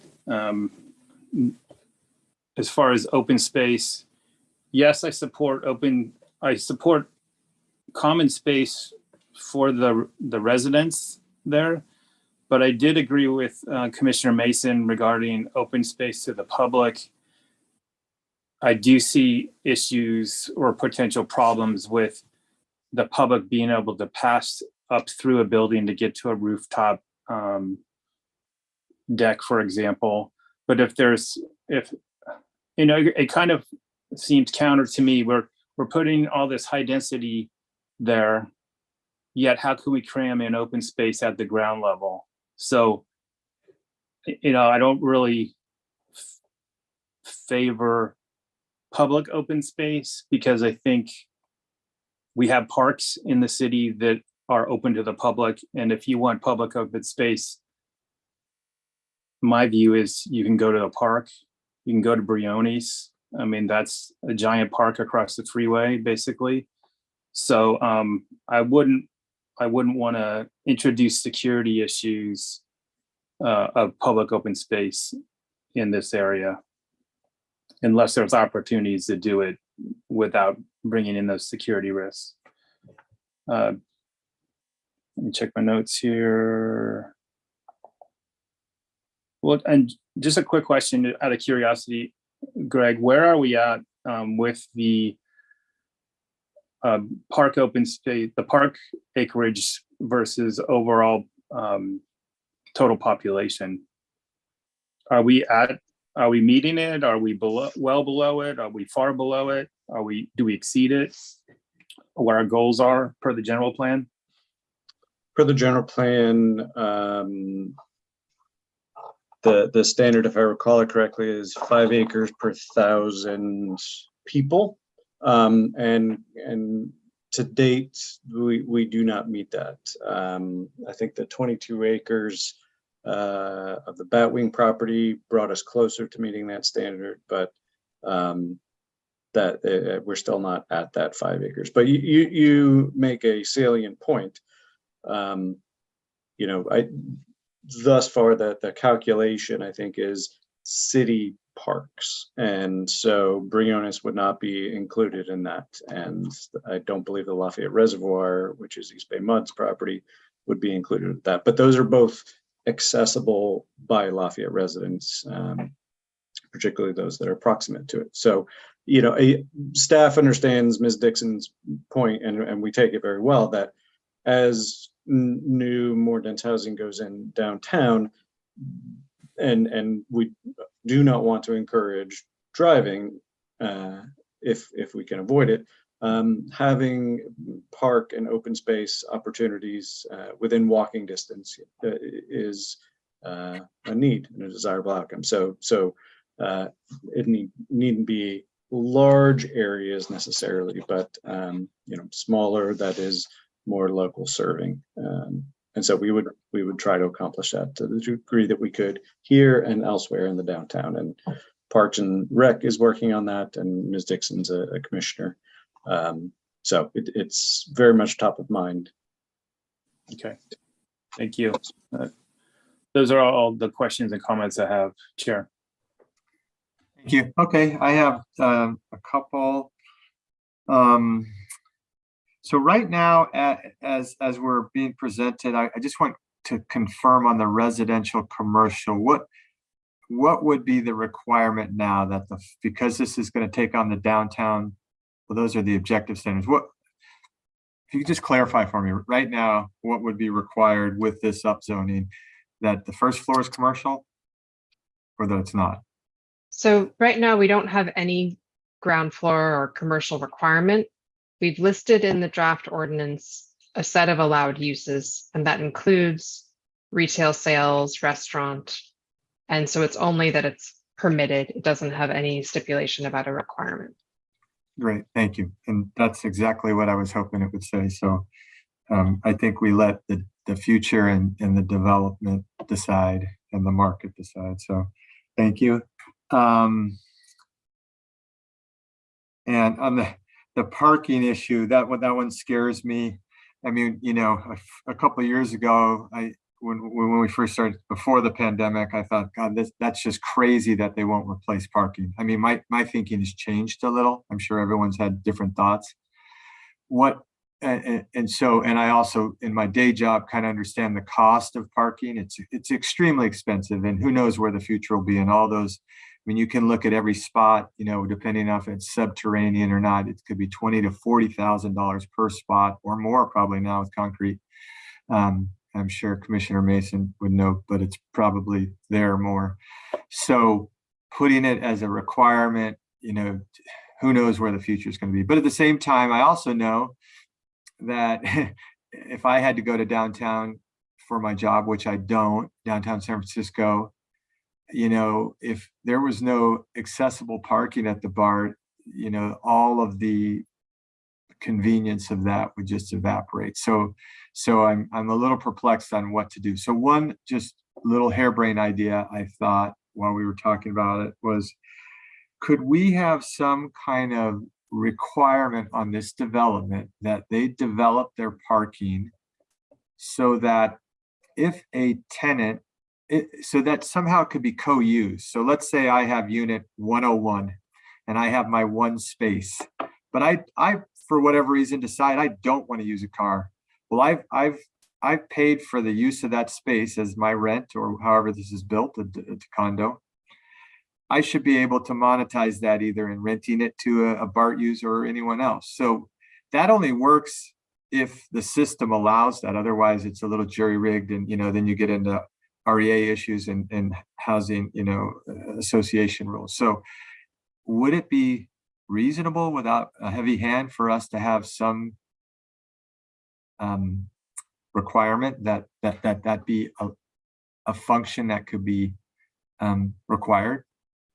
And I say that as someone who doesn't like to tell people what to do, but I think this wouldn't be a bad one, a little future proofing.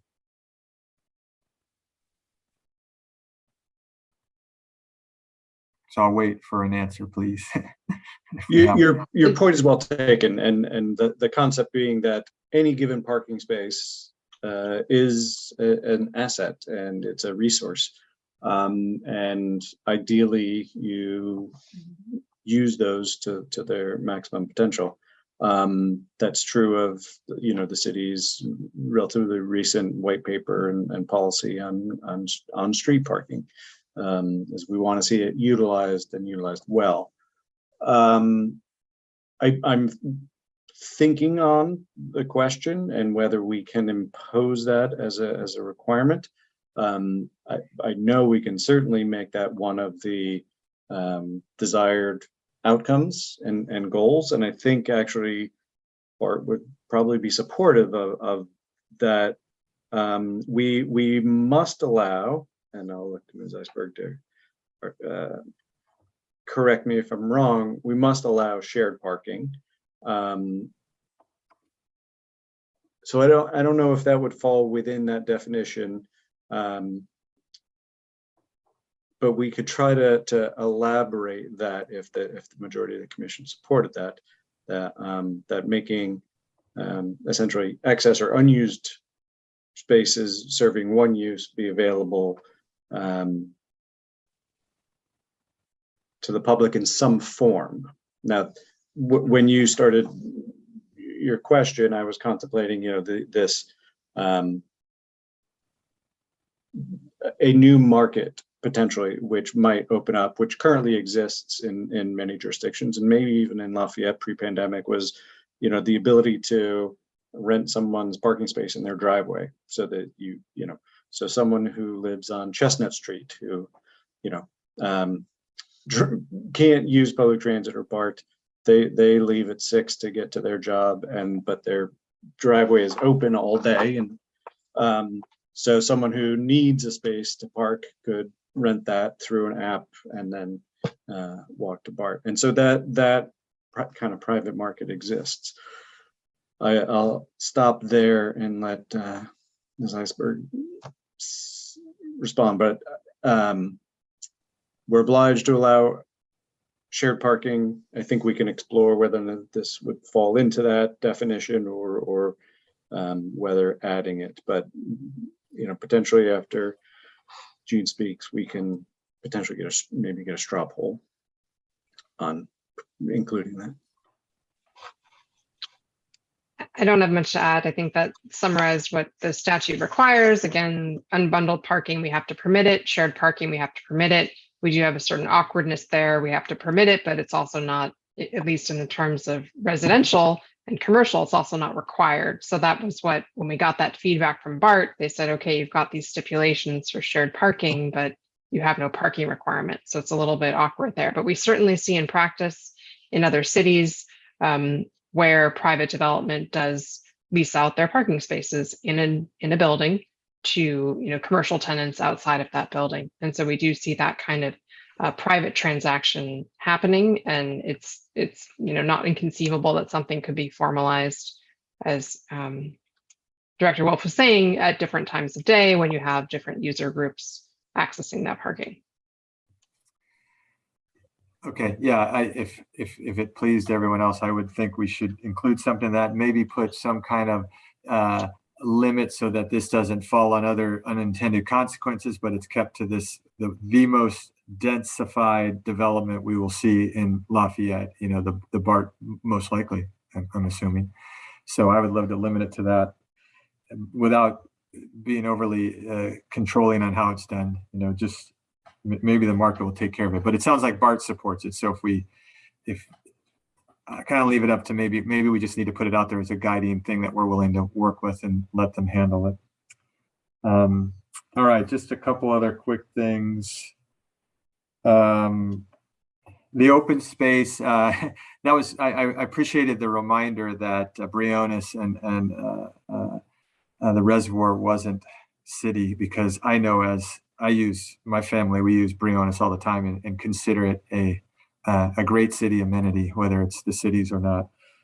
But I really do like the roof idea, and I'll just throw it out there a little more. It's because it will be a tremendous view up there. And I know if you've ever had the chance to go to if anyone's been to the Salesforce Tower, which I'm not saying I love, but man, it's got an amazing view up there. And I would love to, I've been to a few of the Oakland larger buildings, and they're just views you don't see. So I just throw that out there again. Yes, it's a little bit of a security thing. I think that could be worked around. It would require probably a dedicated elevator, which is a cost. So I like the idea, but I'm not gonna fall on my sword for it.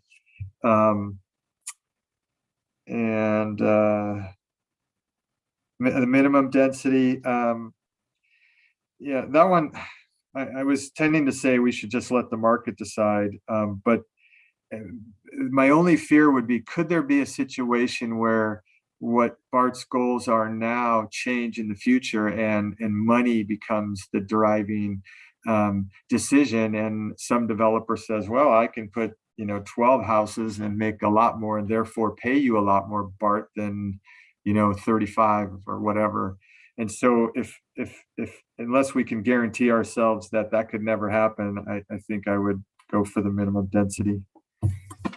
And then just looking at some of the comments from our questions from the public. I think I got it. So I'm good. So anyone else have any comments? Commissioner Mason? And Yeah, Heising?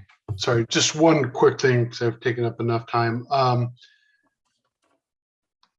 of two minds of the makeup BART parking. On one hand, hey, yes, it is nice to have a satellite lot and, a shuttle, but let's face it, if it was me, I'd just drive to Orinda and take BART there, make it Orinda's problem, which not really shouldn't be our, but that and I can't be the only person that thinks that way. So, but I am concerned about losing the BART parking, and because we don't have readily available parking on street or nearby lots or anything like that to replace it. And what I don't want is that parking getting over into the lower Happy Valley neighborhoods where people are parking on the streets in front of somebody else's house and things like that.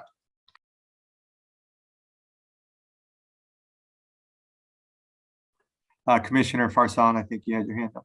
Yeah, I was just going to comment on the parking issue. So let me just say this in as nice a way as I can. The way Bart is looking at parking is ass backwards, but that's neither here nor there.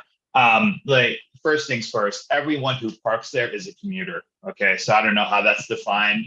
Even if you live in Lafayette, you're a commuter because you drive to the parking lot, unless you're right there. Very few people walk, ride bikes, etc. I've lived on that BART for years. Thank God I'm not on it anymore. So that's number one. I think the only saving grace for this conversation is that people aren't taking BART anymore. So they might not be there might not be a parking problem at that place. I also find it ironic that they want the cities to help replace the commuter parking when we're the underfunded part of this relationship. So again, two, we don't have parking structures that people can use in Lafayette, nor do we have space to build parking structures. And quite frankly, the very few lots that we have that people park at and walk to BART, they're tiny. I don't want that to be lost in this parking conversation. I mean, we're kind of stuck with it, but for them to put that problem on us is beyond ridiculous. So I'll set that aside. The public space issue, I love the Salesforce Tower. I love the views. I just think that's a little different than here because, again, there's a security problem. And quite frankly, I will tell you there'll be a legal problem for whoever owns the buildings is going to say, if you don't live here, you're going to need to sign a waiver. You need to do whatever you do before going up. That's just the real world. So it's one thing at the bottom. It's another thing to actually go through a building and go to the top. I just don't think people are there. I mean, developers probably not going to be very open to that concept. So that's the only thing I want to put out there about that too. Commissioner Heising? Yeah, I'll make it brief. I just a comment on the parking. Vice Chair, as you were talking about the possibility of a tenant not using their spot and then letting that be a commute parking spot. We've all probably been in parking garages where you drive in the bottom level and it's open to the general public, i.e. it could be open to commuters. And then there's an automatic gate that rolls back and that lets the residents go into the residential parking. So we could have a situation in the future where part of that underground lot is open to the public and the rest is for residents. So just throwing that out there that could be a solution in the future. That's it. All righty. And the only thing that Commissioner Farsan made me think of the whole idea that people aren't going to go into the city. Ergo, why are we developing this big development that's for people to go on the BART to go in the city that they're not going on? So that's another question. But then again, that's a good reason why we better have the minimum requirement on there so that it doesn't turn into some high-end super loft development. Okay. Commissioner Sturm, you have your hand up. I was just gonna say on the issue of the parking, I think if my understanding is correct, I mean, AB 2923 came from the state. It seems to me that the state just basically required the upzoning for, they saw potential for more transit-oriented development at the BART lots, and they did not solve the parking issue that would create within that legislation. So, and BART doesn't have a solution either. So, I mean, for anything that we can criticize BART for, this is not a problem that they started, you know, came from the state. And then on the, and I think we'll have to see how the climate's changing after COVID. Hopefully it will be a problem that's more easily solved than it would have been in previous years with some of these creative solutions that have been mentioned. And I just wanted to put in 2 more cents on the open space requirement discussion. I think I'm okay with not requiring public open space. I'd like to request that staff put some thought into whether we want to revise the wording of that section of the downtown objective standards. But if that's worded such that there's the opportunity for an applicant to work with, basically to have the same outcomes that we've had on some projects along Mount Diablo Boulevard, then I'd be fine with not requiring the public open space, just leaving it as an option for common space determined by the discretionary review process. And I also want to be, I think we should be more optimistic that there are various ways to structure the parking. I mean, the parking on the ground floor in a building built on the podium is a pretty commonly used building type. But if you think about the way some of our projects along Mount Diablo have been developed, like there can be a mix of that. There can be like part of the surface parking, but done in a nice way that incorporates some like landscaped,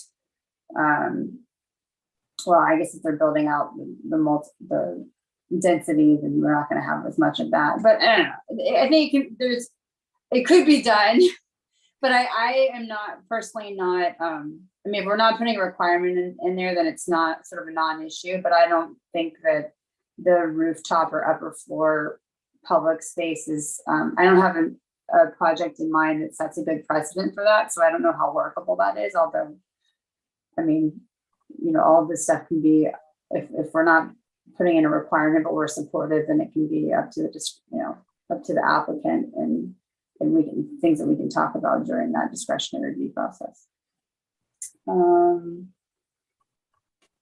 Okay, that's it. All right.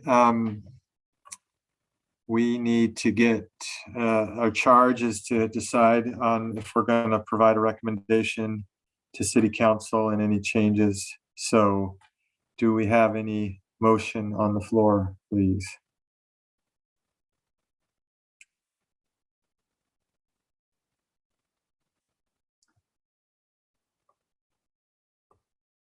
I'm trying to look at the MacArthur BART development while we're talking, because there's a real world example of what it could happen. Maybe a little taller though. Can I get a motion, please? I meant to add on the resolution. I assume staff's going to, maybe they just didn't do any more work on the packet, but the date of our meeting would need to change within the resolution. It still says August 15th. And I can make a motion, I'm just finding the recommendations. So it didn't sound like we had any revisions, I don't think, to the resolution. Minimum density, I think we should define. Okay, you're right, I need to plug my computer in, so if someone else is ready to make a motion, that would be helpful. But if not, I'll do it in just a second. That's the question I had though, because the issue of open space, public open space and minimum density were questions for tonight. Those aren't included in the resolution as written, correct? Correct. Yeah, because that's what I was getting at. So as written, we can make the recommendation, and then I guess do we pass along our thoughts with respect to those other two issues? That's the way I read it. Am I wrong about that? Or is that something that needs to be included in the resolution specifically? Am I making sense?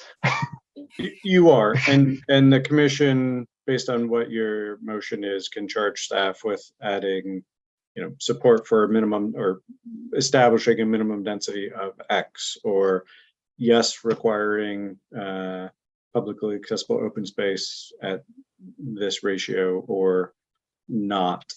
So we're happy to amend the resolution to reflect the motion tonight, but you need not continue the matter to a future date just to see those revisions. Yeah, understood. That's why I was wondering if we could hypothetically approve the resolution as is with our thoughts. You could pass them on to the city council and they could add those potential issues, right? Because at the end of the day, they're the decision makers. Certainly, we could take. Or am I wrong about that process? No, you could do it either way, honestly. I'm just going to hand it back to the vice chair for today now and be quiet. I would suggest, I'll do it then. I would suggest that we provide recommended revisions of minimum density at 35 units per acre and adopt resolution 2022-11 with the draft general plan and zoning amendment as written. The only other thing I would add is, well, I guess when we looked at the actual language, we were good with it, actually. Yeah, so never mind on the revision if 2923 went away, but I think we were good with the language on the zoning. So then I would take the recommendation as written in our staff report with the addition of the minimum density at 35 units per acre recommendation to the city council. That's what I would propose. That's your motion, correct? That's my motion. Second. All right, let's do a roll call vote. Commissioner Farsan? Can I ask a quick question before that? So we're setting aside the public space issue from this, right? That's not a part of this. Correct. Okay. Aye. Commissioner Heising? Aye. Commissioner Mason? Aye. Commissioner Sturm? Aye. And then I am also aye. So thank you on that one. There's no appeal period, right? It's just going to city council with our recommendations. Correct. And I'll ask if you would consider a straw poll on the issue of open space. No is a fine answer, but if you're willing to do a straw poll, that might be informative. I just anticipate the council desiring some kind of indication as to whether there might be support for that or not. All right, so I would like to give some terms to straw poll yes or no on. So if anyone has suggestions. And I'll just clarify, I think from staff's perspective, we were envisioning the publicly accessible open space being at grade or on a not having to take an elevator to a roof deck. So okay, and then just before we do the poll, Commissioner Sturm, if you have a question.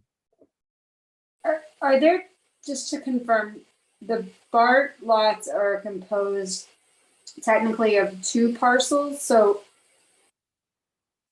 when we make open space, like the requirements of the downtown objective standards are per project. If there were, I mean, how many projects, like separate projects, could we see on the BART lots, and could we, I mean, it's a big area, so I'd be comfortable with, you know, a ground floor public park space per lot, and I guess that might not necessarily be specific to a project. I mean, I don't. Yeah, I think we would, BART could phase it potentially in 2 or even more phases or residential projects. But we would typically envision it as a function of the number of units. So Ms. Dixon cited, you know, I think 100 square feet of open space as an international recommendation. Lafayette's in the downtown, in the multifamily districts, is 200 square feet, but that's private open space. So we would just, it would be a function of the number of units. Did staff do any studies of what you would recommend if this is something part of it? There would not conflict with the FAR and the zoning requirements?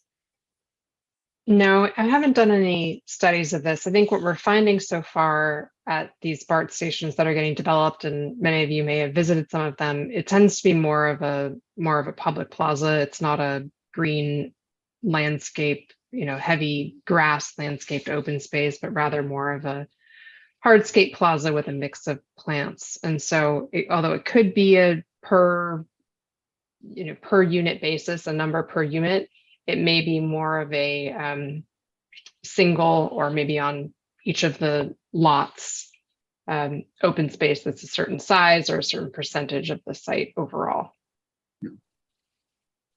And maybe associated with the, you know, street that extends out towards the public street from the station.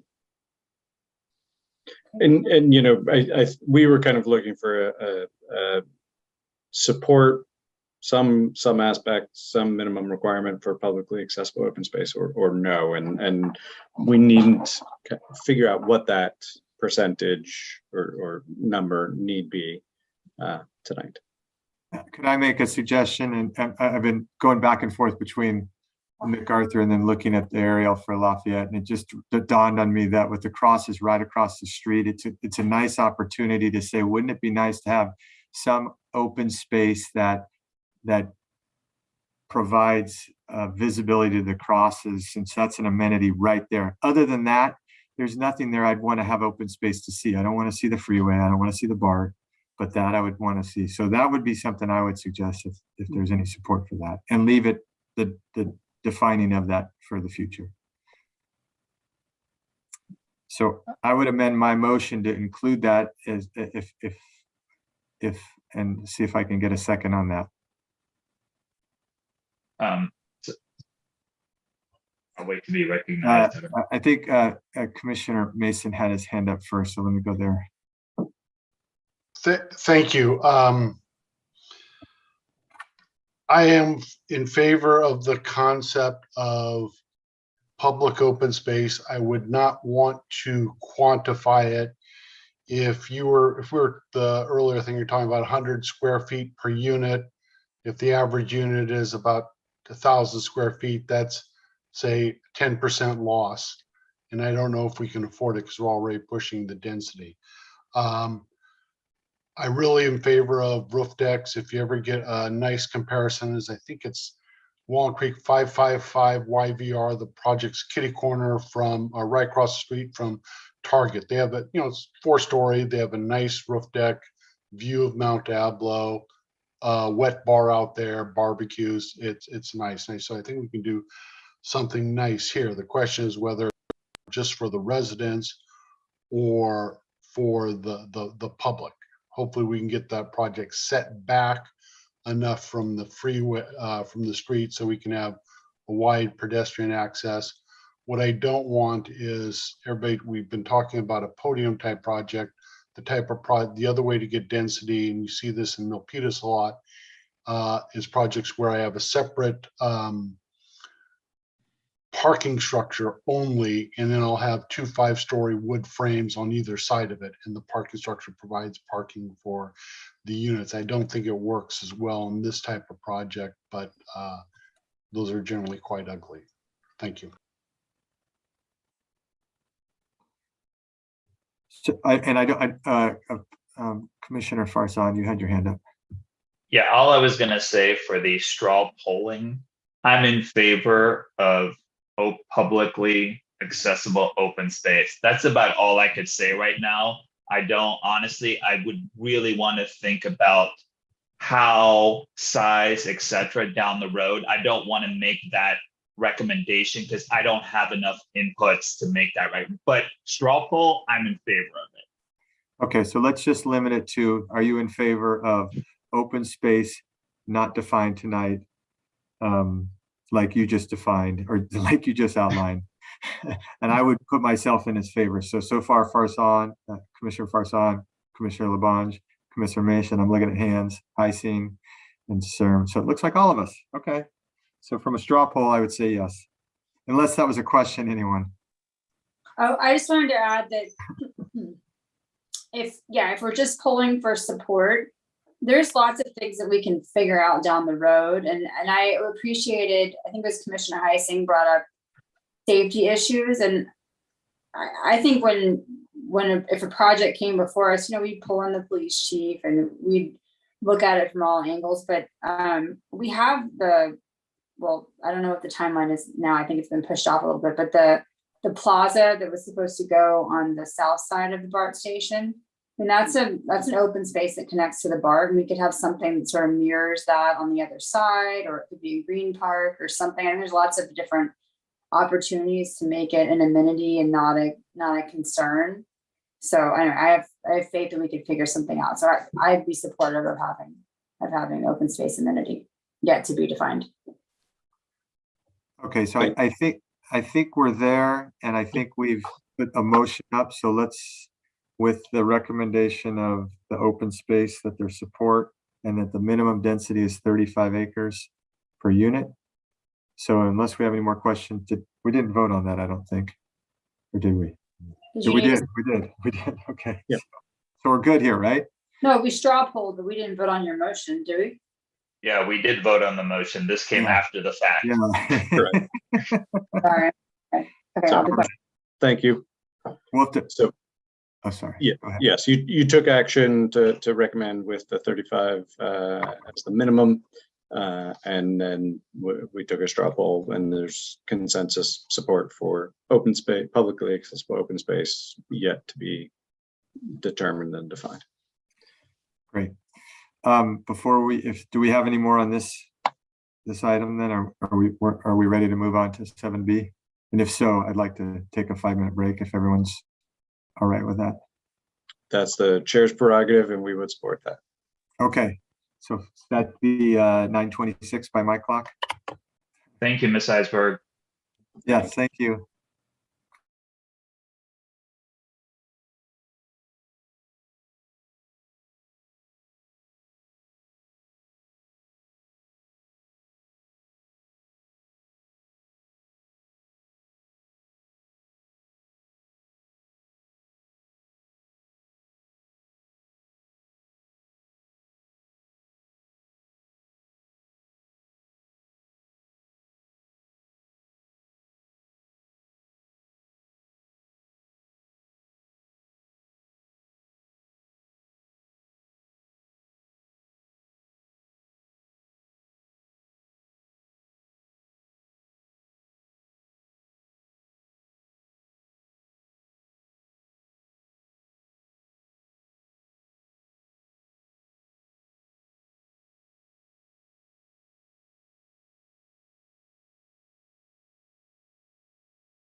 All right, I think we have had everyone. All right. All right, we're back in our meeting. We're now on item 7B, electrical vehicle charging requirements, City of Lafayette applicant. And I'll turn it over to staff, please, for the presentation. Very good. Josh Muller, assistant planner, is the staff planner and staff to the environmental task force, of which this topic is on their work plan. He is currently traveling, and as I'm not as well versed in it, I can answer sort of higher level. He was kind enough to record a presentation that he would have given last Monday night if PG&E had been able to serve the community fully with electricity. So I'm going to attempt to play that now, and we'll go to plan B if necessary. So I'll bring that up and share with the commission and public.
We'll give it a chance. We'll give it a try.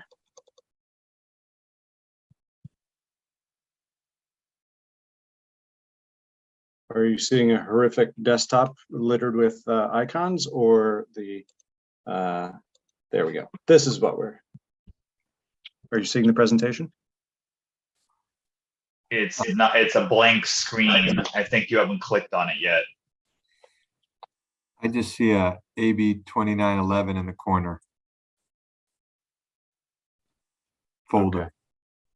Evening, commissioners. Tonight will be You started to hear it, but you're not seeing the slide deck? Yes. Correct. I started to hear it, but no slides. Okay.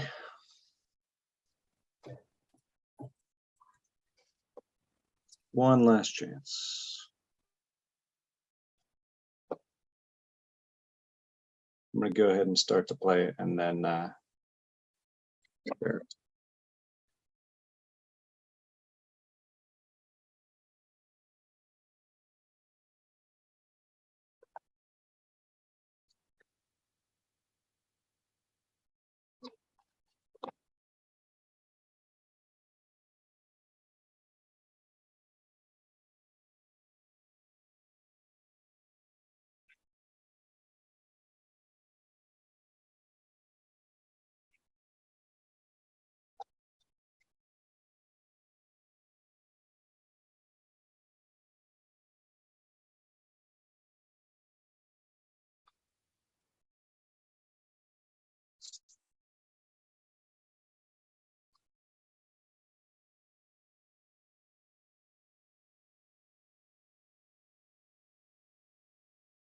It's one of the most concise presentations we've had.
Which means there's conduit from the breaker box. The conduit has the wiring installed and an outlet that you can plug into and charge with. And then there is EV charger installed, which is, that's what it sounds like, everything before, and then the charging unit is mounted and you can plug it directly into your EV. This is also referred to as EVSE, or electric vehicle supply equipment, which essentially is just a fancy name for a charger. And the draft ordinance seeks to go beyond the upcoming Cal Green 2022 building code update, and we'll have two main provisions for multifamily development and hotels and motels with fewer than 20 dwelling units and accompanying parking spaces, and for those same uses with 20 or more dwelling units or beds and hotel rooms, I should say. So the main difference here is that the Lafayette ordinance would adopt the level 2 EV capable, level 2 low power EV ready, and level 2 charging installed requirements for Cal Green, as we can see in the graphs here. The main difference is that the Lafayette requirements would fill in the blanks. So for fewer than 20 dwelling units, each parking space would have EV ready level 1 installed, which is for fewer than 20 dwelling units, 65%, where the difference is there. And then for greater than 20 or more, it would be 60%. And guest parking is not required, because if you have a spot for your apartment in this case, you could allow your guests to use the charging there. And the effective date for this would be January 1st, 2023. So it would directly coincide with the effective date for the new building code. And there was notice of this public hearing published in a newspaper of general circulation, and that served as notice to the general public in this case. And we received one public comment concerning the proposed ordinance, and it was in opposition mainly to the introduction of more stringent EV charging requirements.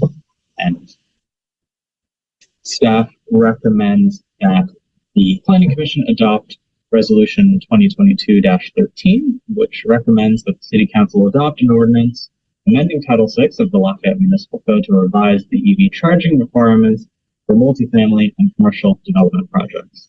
And staff would also recommend that within the course of the meeting, the Planning Commission adopt 3 additional edits to the ordinance and resolution, mainly grammatical and for clarity, adding a hyphen in between 40 and amperes in one of the definitions, adding 2 to the definition of low power level 2 EV charging receptacle, and then adding parking spaces to those instances where it says all remaining dwelling units. So it would refer to all remaining dwelling unit parking spaces because that's where the equipment will be installed.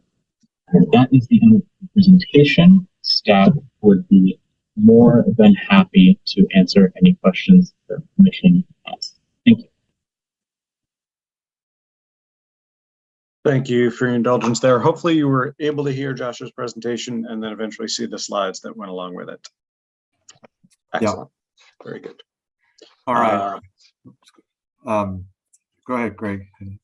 And I wanted to advise that Steve Lageris, who was a member of the Environmental Task Force and instrumental in putting this package together, is in attendance as an attendee this evening, and he'd be happy to be brought in as a panelist to elaborate any further, if appropriate, or answer any questions as he served on the ETF in this regard. Also, the chair of the ETF is with us as well this evening. I would be in support of them coming in for questions as panelists, unless anyone has an objection. I will bring them in.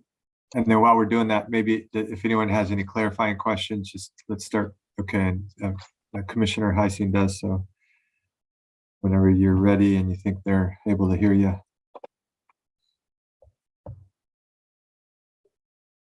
So Chair Hu and Mr. Calageris, welcome. Thank you for coming in. All right, Commissioner Heising, floor is yours. Thanks, Chair. So my questions, I know this is regarding multifamily. So is there any distinction between rental units like apartments versus condos, or is it just multifamily in general? My understanding is that it's multifamily in general. So it's just the number of units, not whether they're owned or rented or what have you. Yeah. Okay, got it. And then I noticed there's no level 3, the fast charging, the 480 volts. And I'm wondering why the threshold stops at 20 plus.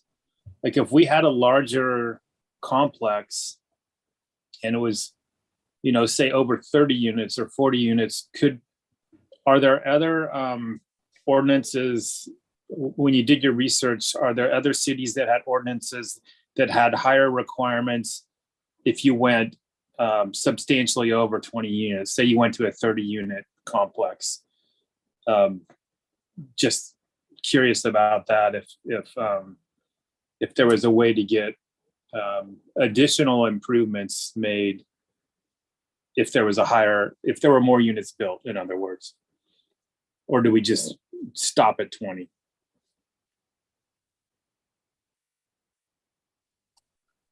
I can't remember exactly what the if there were other cities that had ordinances that had a different cutoff. I mean, I'm sure that they did have different cutoffs because the new Cal Green came pretty, quite recently. And so lots of cities had been starting to address this issue over the past year or two. So, they weren't working off of the Cal Green standard because it didn't exist yet. Whereas, for us, the timing, we're relatively in sync now with Cal Green. So we figured for simplicity's sake of kind of everyone involved, developers and city, we should track that. So, that certainly, is an option where if it's, 100-unit development and, many tens of millions of dollars, adding more chargers isn't that much bigger of an expense,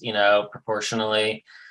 But our focus really was from the equity perspective and from the universality perspective, is that what we were really focused on is what's the most cost-effective way for every unit to have access to charging.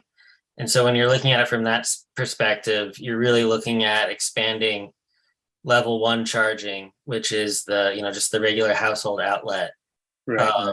Because as you go above that, the costs really expand. And level 3, the super high speed, I mean, there we're talking hundreds of thousands of, $100,000-$200,000 per charger. Okay. All right, thanks. And then my last question is on the EV capable category. It's just the conduits installed from the breaker box to the parking space. I get that. The wires are actually pulled in the EV ready category, but on that first EV capable category, is the breaker box sized with the appropriate breakers to feed that future? Since it's EV capable, is the breaker box set up to handle it, or does that have to be done later at EV ready? Because I mean, running conduit, empty conduit to a breaker box, if the breaker box is not sized for it and it doesn't have the breakers in it, it's pretty much useless. Right. Yeah, that's a good point. I believe the capacity needs to be in the breaker box. I'm looking at the definition of EV capable space in the draft resolution. That's part of the packet. And the definition says a vehicle space with electrical panel space and load capacity. Okay. To support a branch circuit and necessary raceways. So that's for EV capable. Correct. Okay, perfect. That answers my question. Thank you. That's all I had, Chair. Does anyone else have any questions? Commissioner Mason? Thank you. So basically your proposal is every unit should have one. Guest units are not required to have one, have EV chargers. So I had two questions. One is, we just finished talking about the BART block, and one of the options was quasi-private parking that you can lease out or things like that. So it's one thing to provide charging at the evening. It's another thing to say somebody charges at night and then they let somebody park in their spot and charge during the day, and the building owner pays for that. So how do you classify that public-private parking?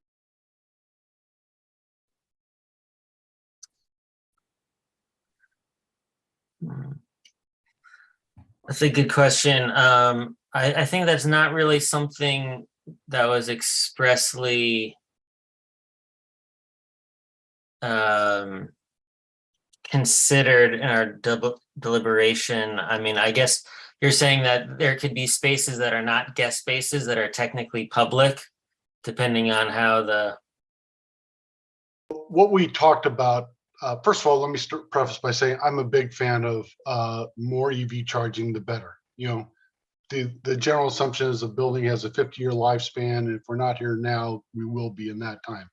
But we talked about, as we get some of these bigger projects, especially on the BART lot, a parking spot is an asset, and possibly we would allow people to, hey, if you're commuting to work, somebody can use your spot during the day as a parking spot for BART.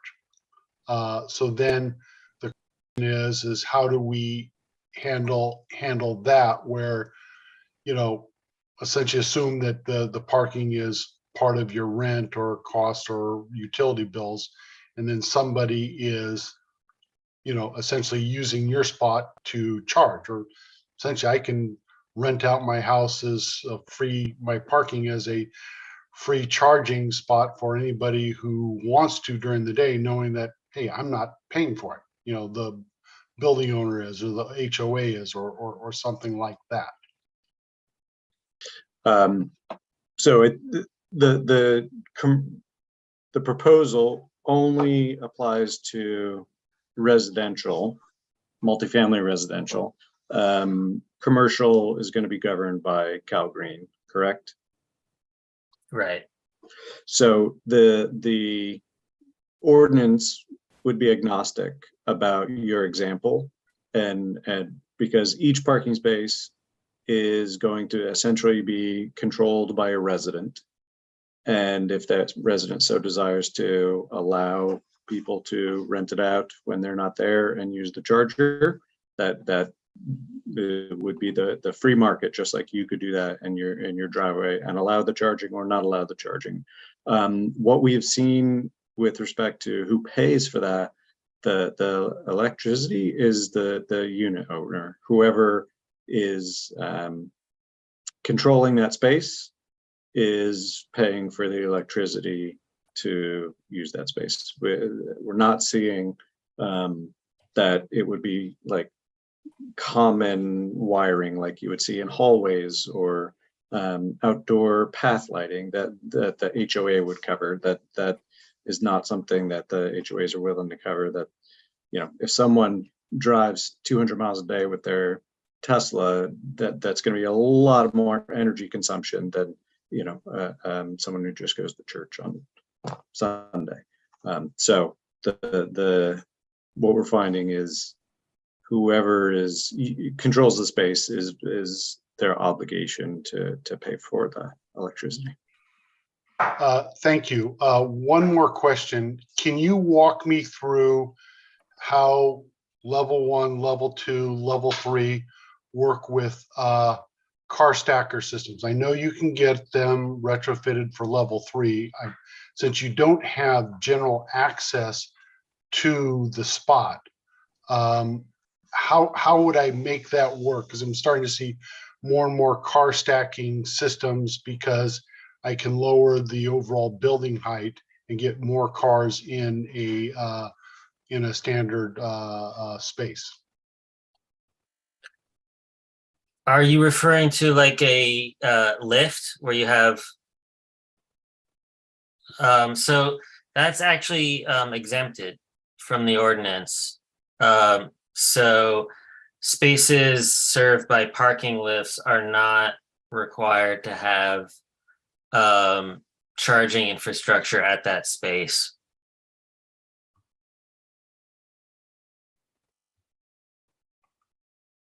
Thank you. No further questions. All right. Any other commissioners have any clarifying questions? Okay, I don't see any. Next, we'll go to public comments. Sorry, Greg. I thought I saw Commissioner Sturm raise her hand. Oh, I'm sorry. Commissioner Sturm. Ask about the car lift issue. Is that not, it seems like something that could be done. Is it not done yet? So that's why there's the exemption, or can we find out more about that? Well, that's the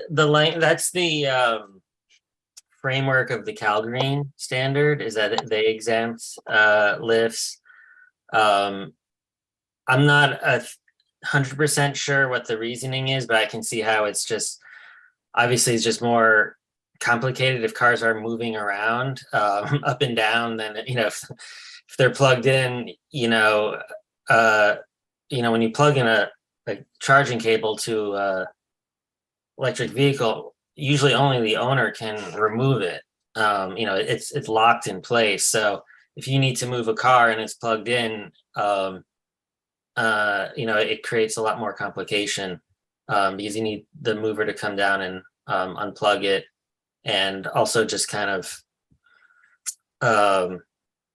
anyway, I don't want to speculate too much, but I'm assuming there's a logistical complexity there that caused Cal Green to exempt it. Okay. Yeah, I actually haven't seen a lift. I'll have to look it up. But I was thinking if the mechanism that the vehicle is on could have the lift uses power. So I was wondering if you could have, you could have like I'm picturing, like the pole with the outlets when you go camping, like that's on the side of the lift, so it goes with the car. So that will be invented eventually if it's not yet. And then I have a sort of, I don't know, semi-related question. Are we, are at some point, like, with all of this additional power loads on the building, it makes me think that, we really want to push solar. Is there something that the city is doing to incentivize solar installed on some of these projects? The city is not incentivizing it, but there are state programs and building code requirements around providing solar. So the city does not have an incentive program.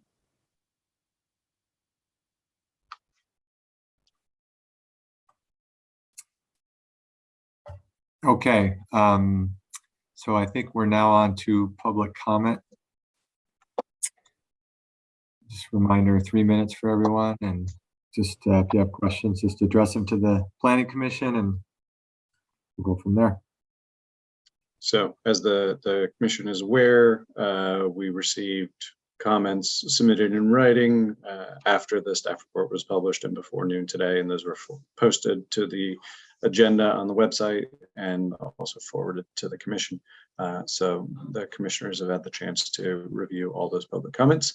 If you'd like to speak now, please go ahead and hit the raise your hand function. We have one speaker, Robert Lavoy, coming in to have up to 3 minutes to speak.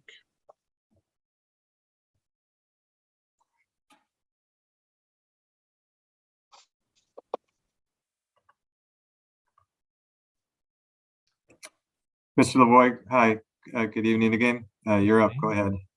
Thank you for hearing my comments. Except for Steve's comment just now about high-speed chargers costing over 100,000 per unit, I haven't really heard a explanation of what this proposal would cost per unit for the different types of charging. And with all the concerns everyone has about affordable housing and the costs of materials skyrocketing, this is just one more nail in the coffin of affordable housing as far as I can see. Couple additional comments. The grid cannot support a huge percentage of vehicles converting from gas to electricity. I know California's got this on the plans for I think 2035, and but a lot of things can change between now and then. The grid's already unreliable with all the additional solar power and power shutoffs that are for the fire conditions. So I really think that this is a trend that's not going to continue as people are anticipating it. Charging at night also uses fossil fuels in many cases, as I outlined in my letter. And the other day when we had a 4-hour power outage in the evening, we were able to cook dinner because we have a gas stove, and we also have a gas water heater so people could take showers, but there was no electronic or electric vehicle charging going on at that time. So having these new electrification requirements and things like that it's when you're relying on an unreliable grid, it's really creating problems for people, and it's going to be very disruptive for their lives. So I guess if you're just asking for an electric outlet in the garage, I don't think that's a big deal. But if it's a lot more expensive than that, then I think it's a concern. Thank you. Thank you. Are there any questions for Mr. Lavoy? All right. Thank you, Mr. Lavoy. Appreciate it. Thank you.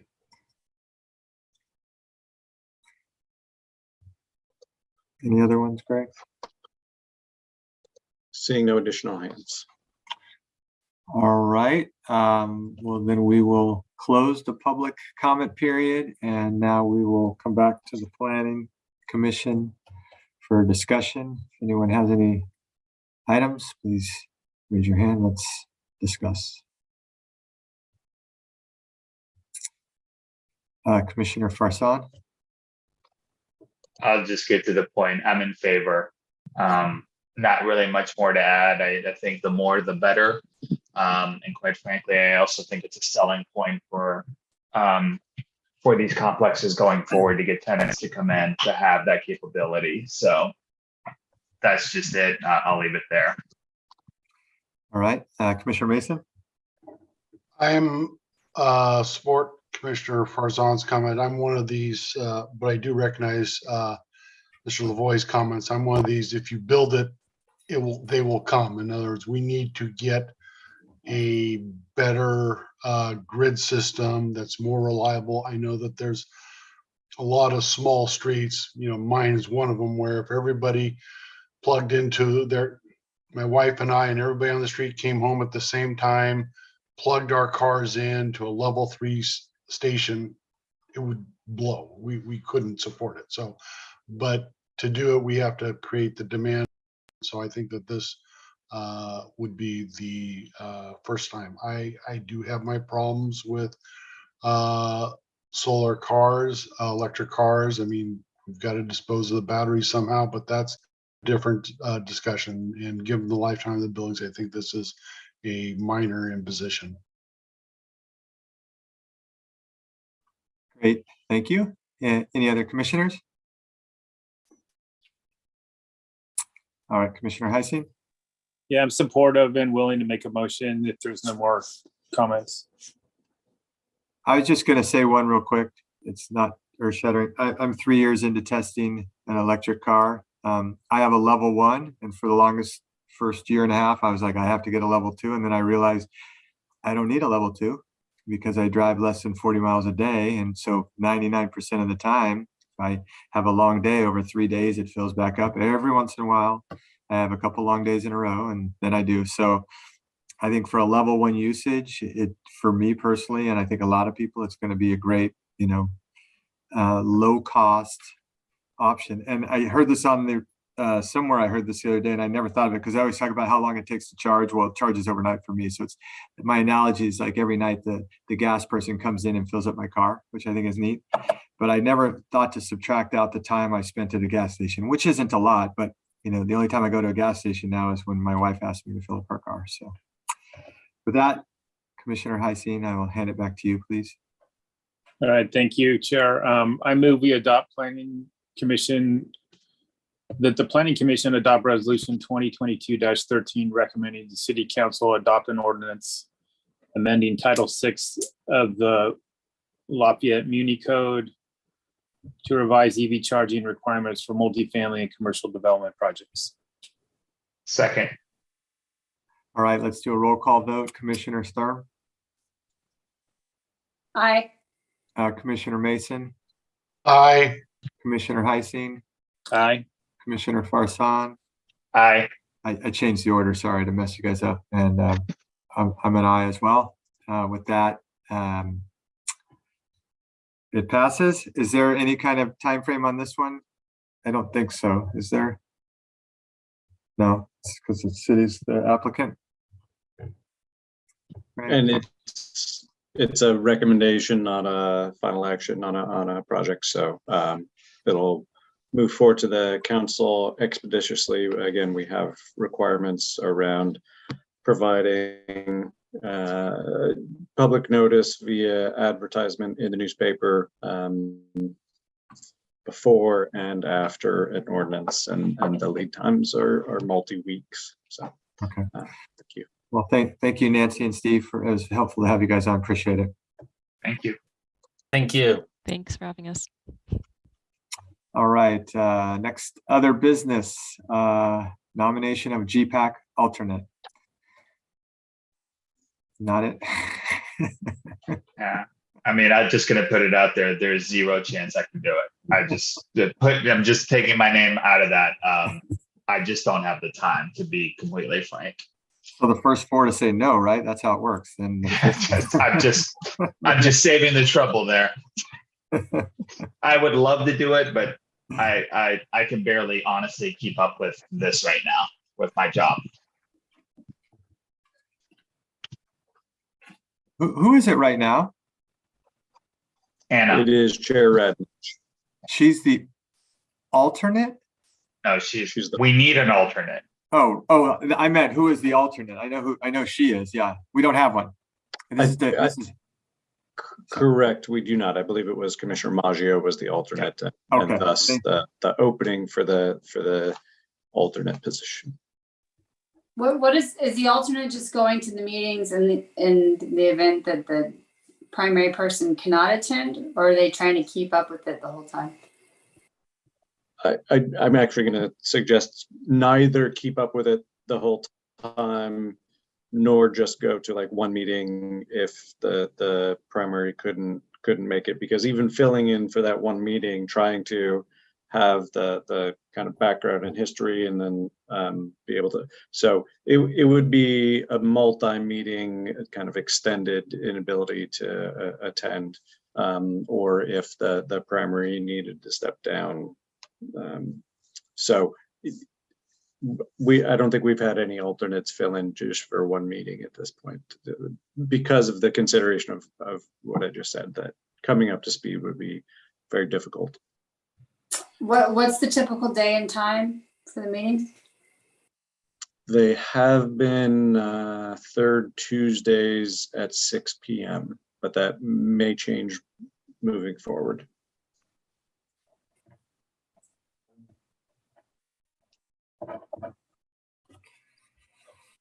All right, there's 3 no's, so now we're down to the last 2. Well, I was gonna echo what Farshad said.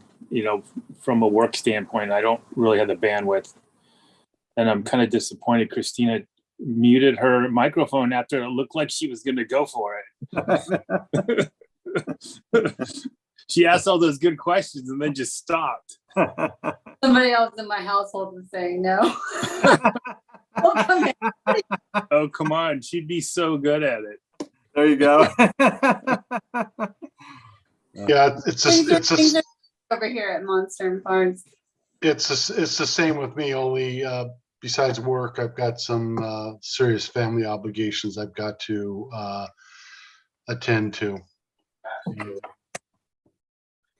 So hearing that, I don't believe it's critical at this time to have an alternate.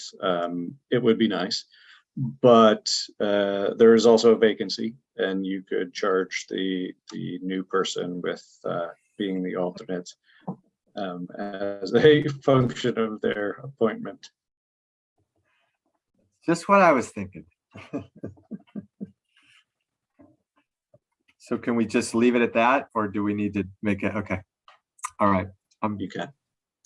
I'm trying to hurry this up a little. I told I have some things to do tonight. I can do the ARC volunteer for this. I so got through that. So with that, commissioner's report. I don't know if we have any. All right, planning director's report. Just one item, the EIR on the housing element update. The council considered the matter of certification on August 8th and requested more information with respect to evacuation and also questions around a 2006 seismic study done for BART, which identified some I want to use the right term. They're not identified as active faults, but there's evidence of historic ground movement at the east end of town that might be associated with the Concord faults. So we're researching that from that 2006 study. And so it'll come back to the city council in September. That's all I had. All righty. Unless we have anything else, I think we're adjourned. Good night, everyone.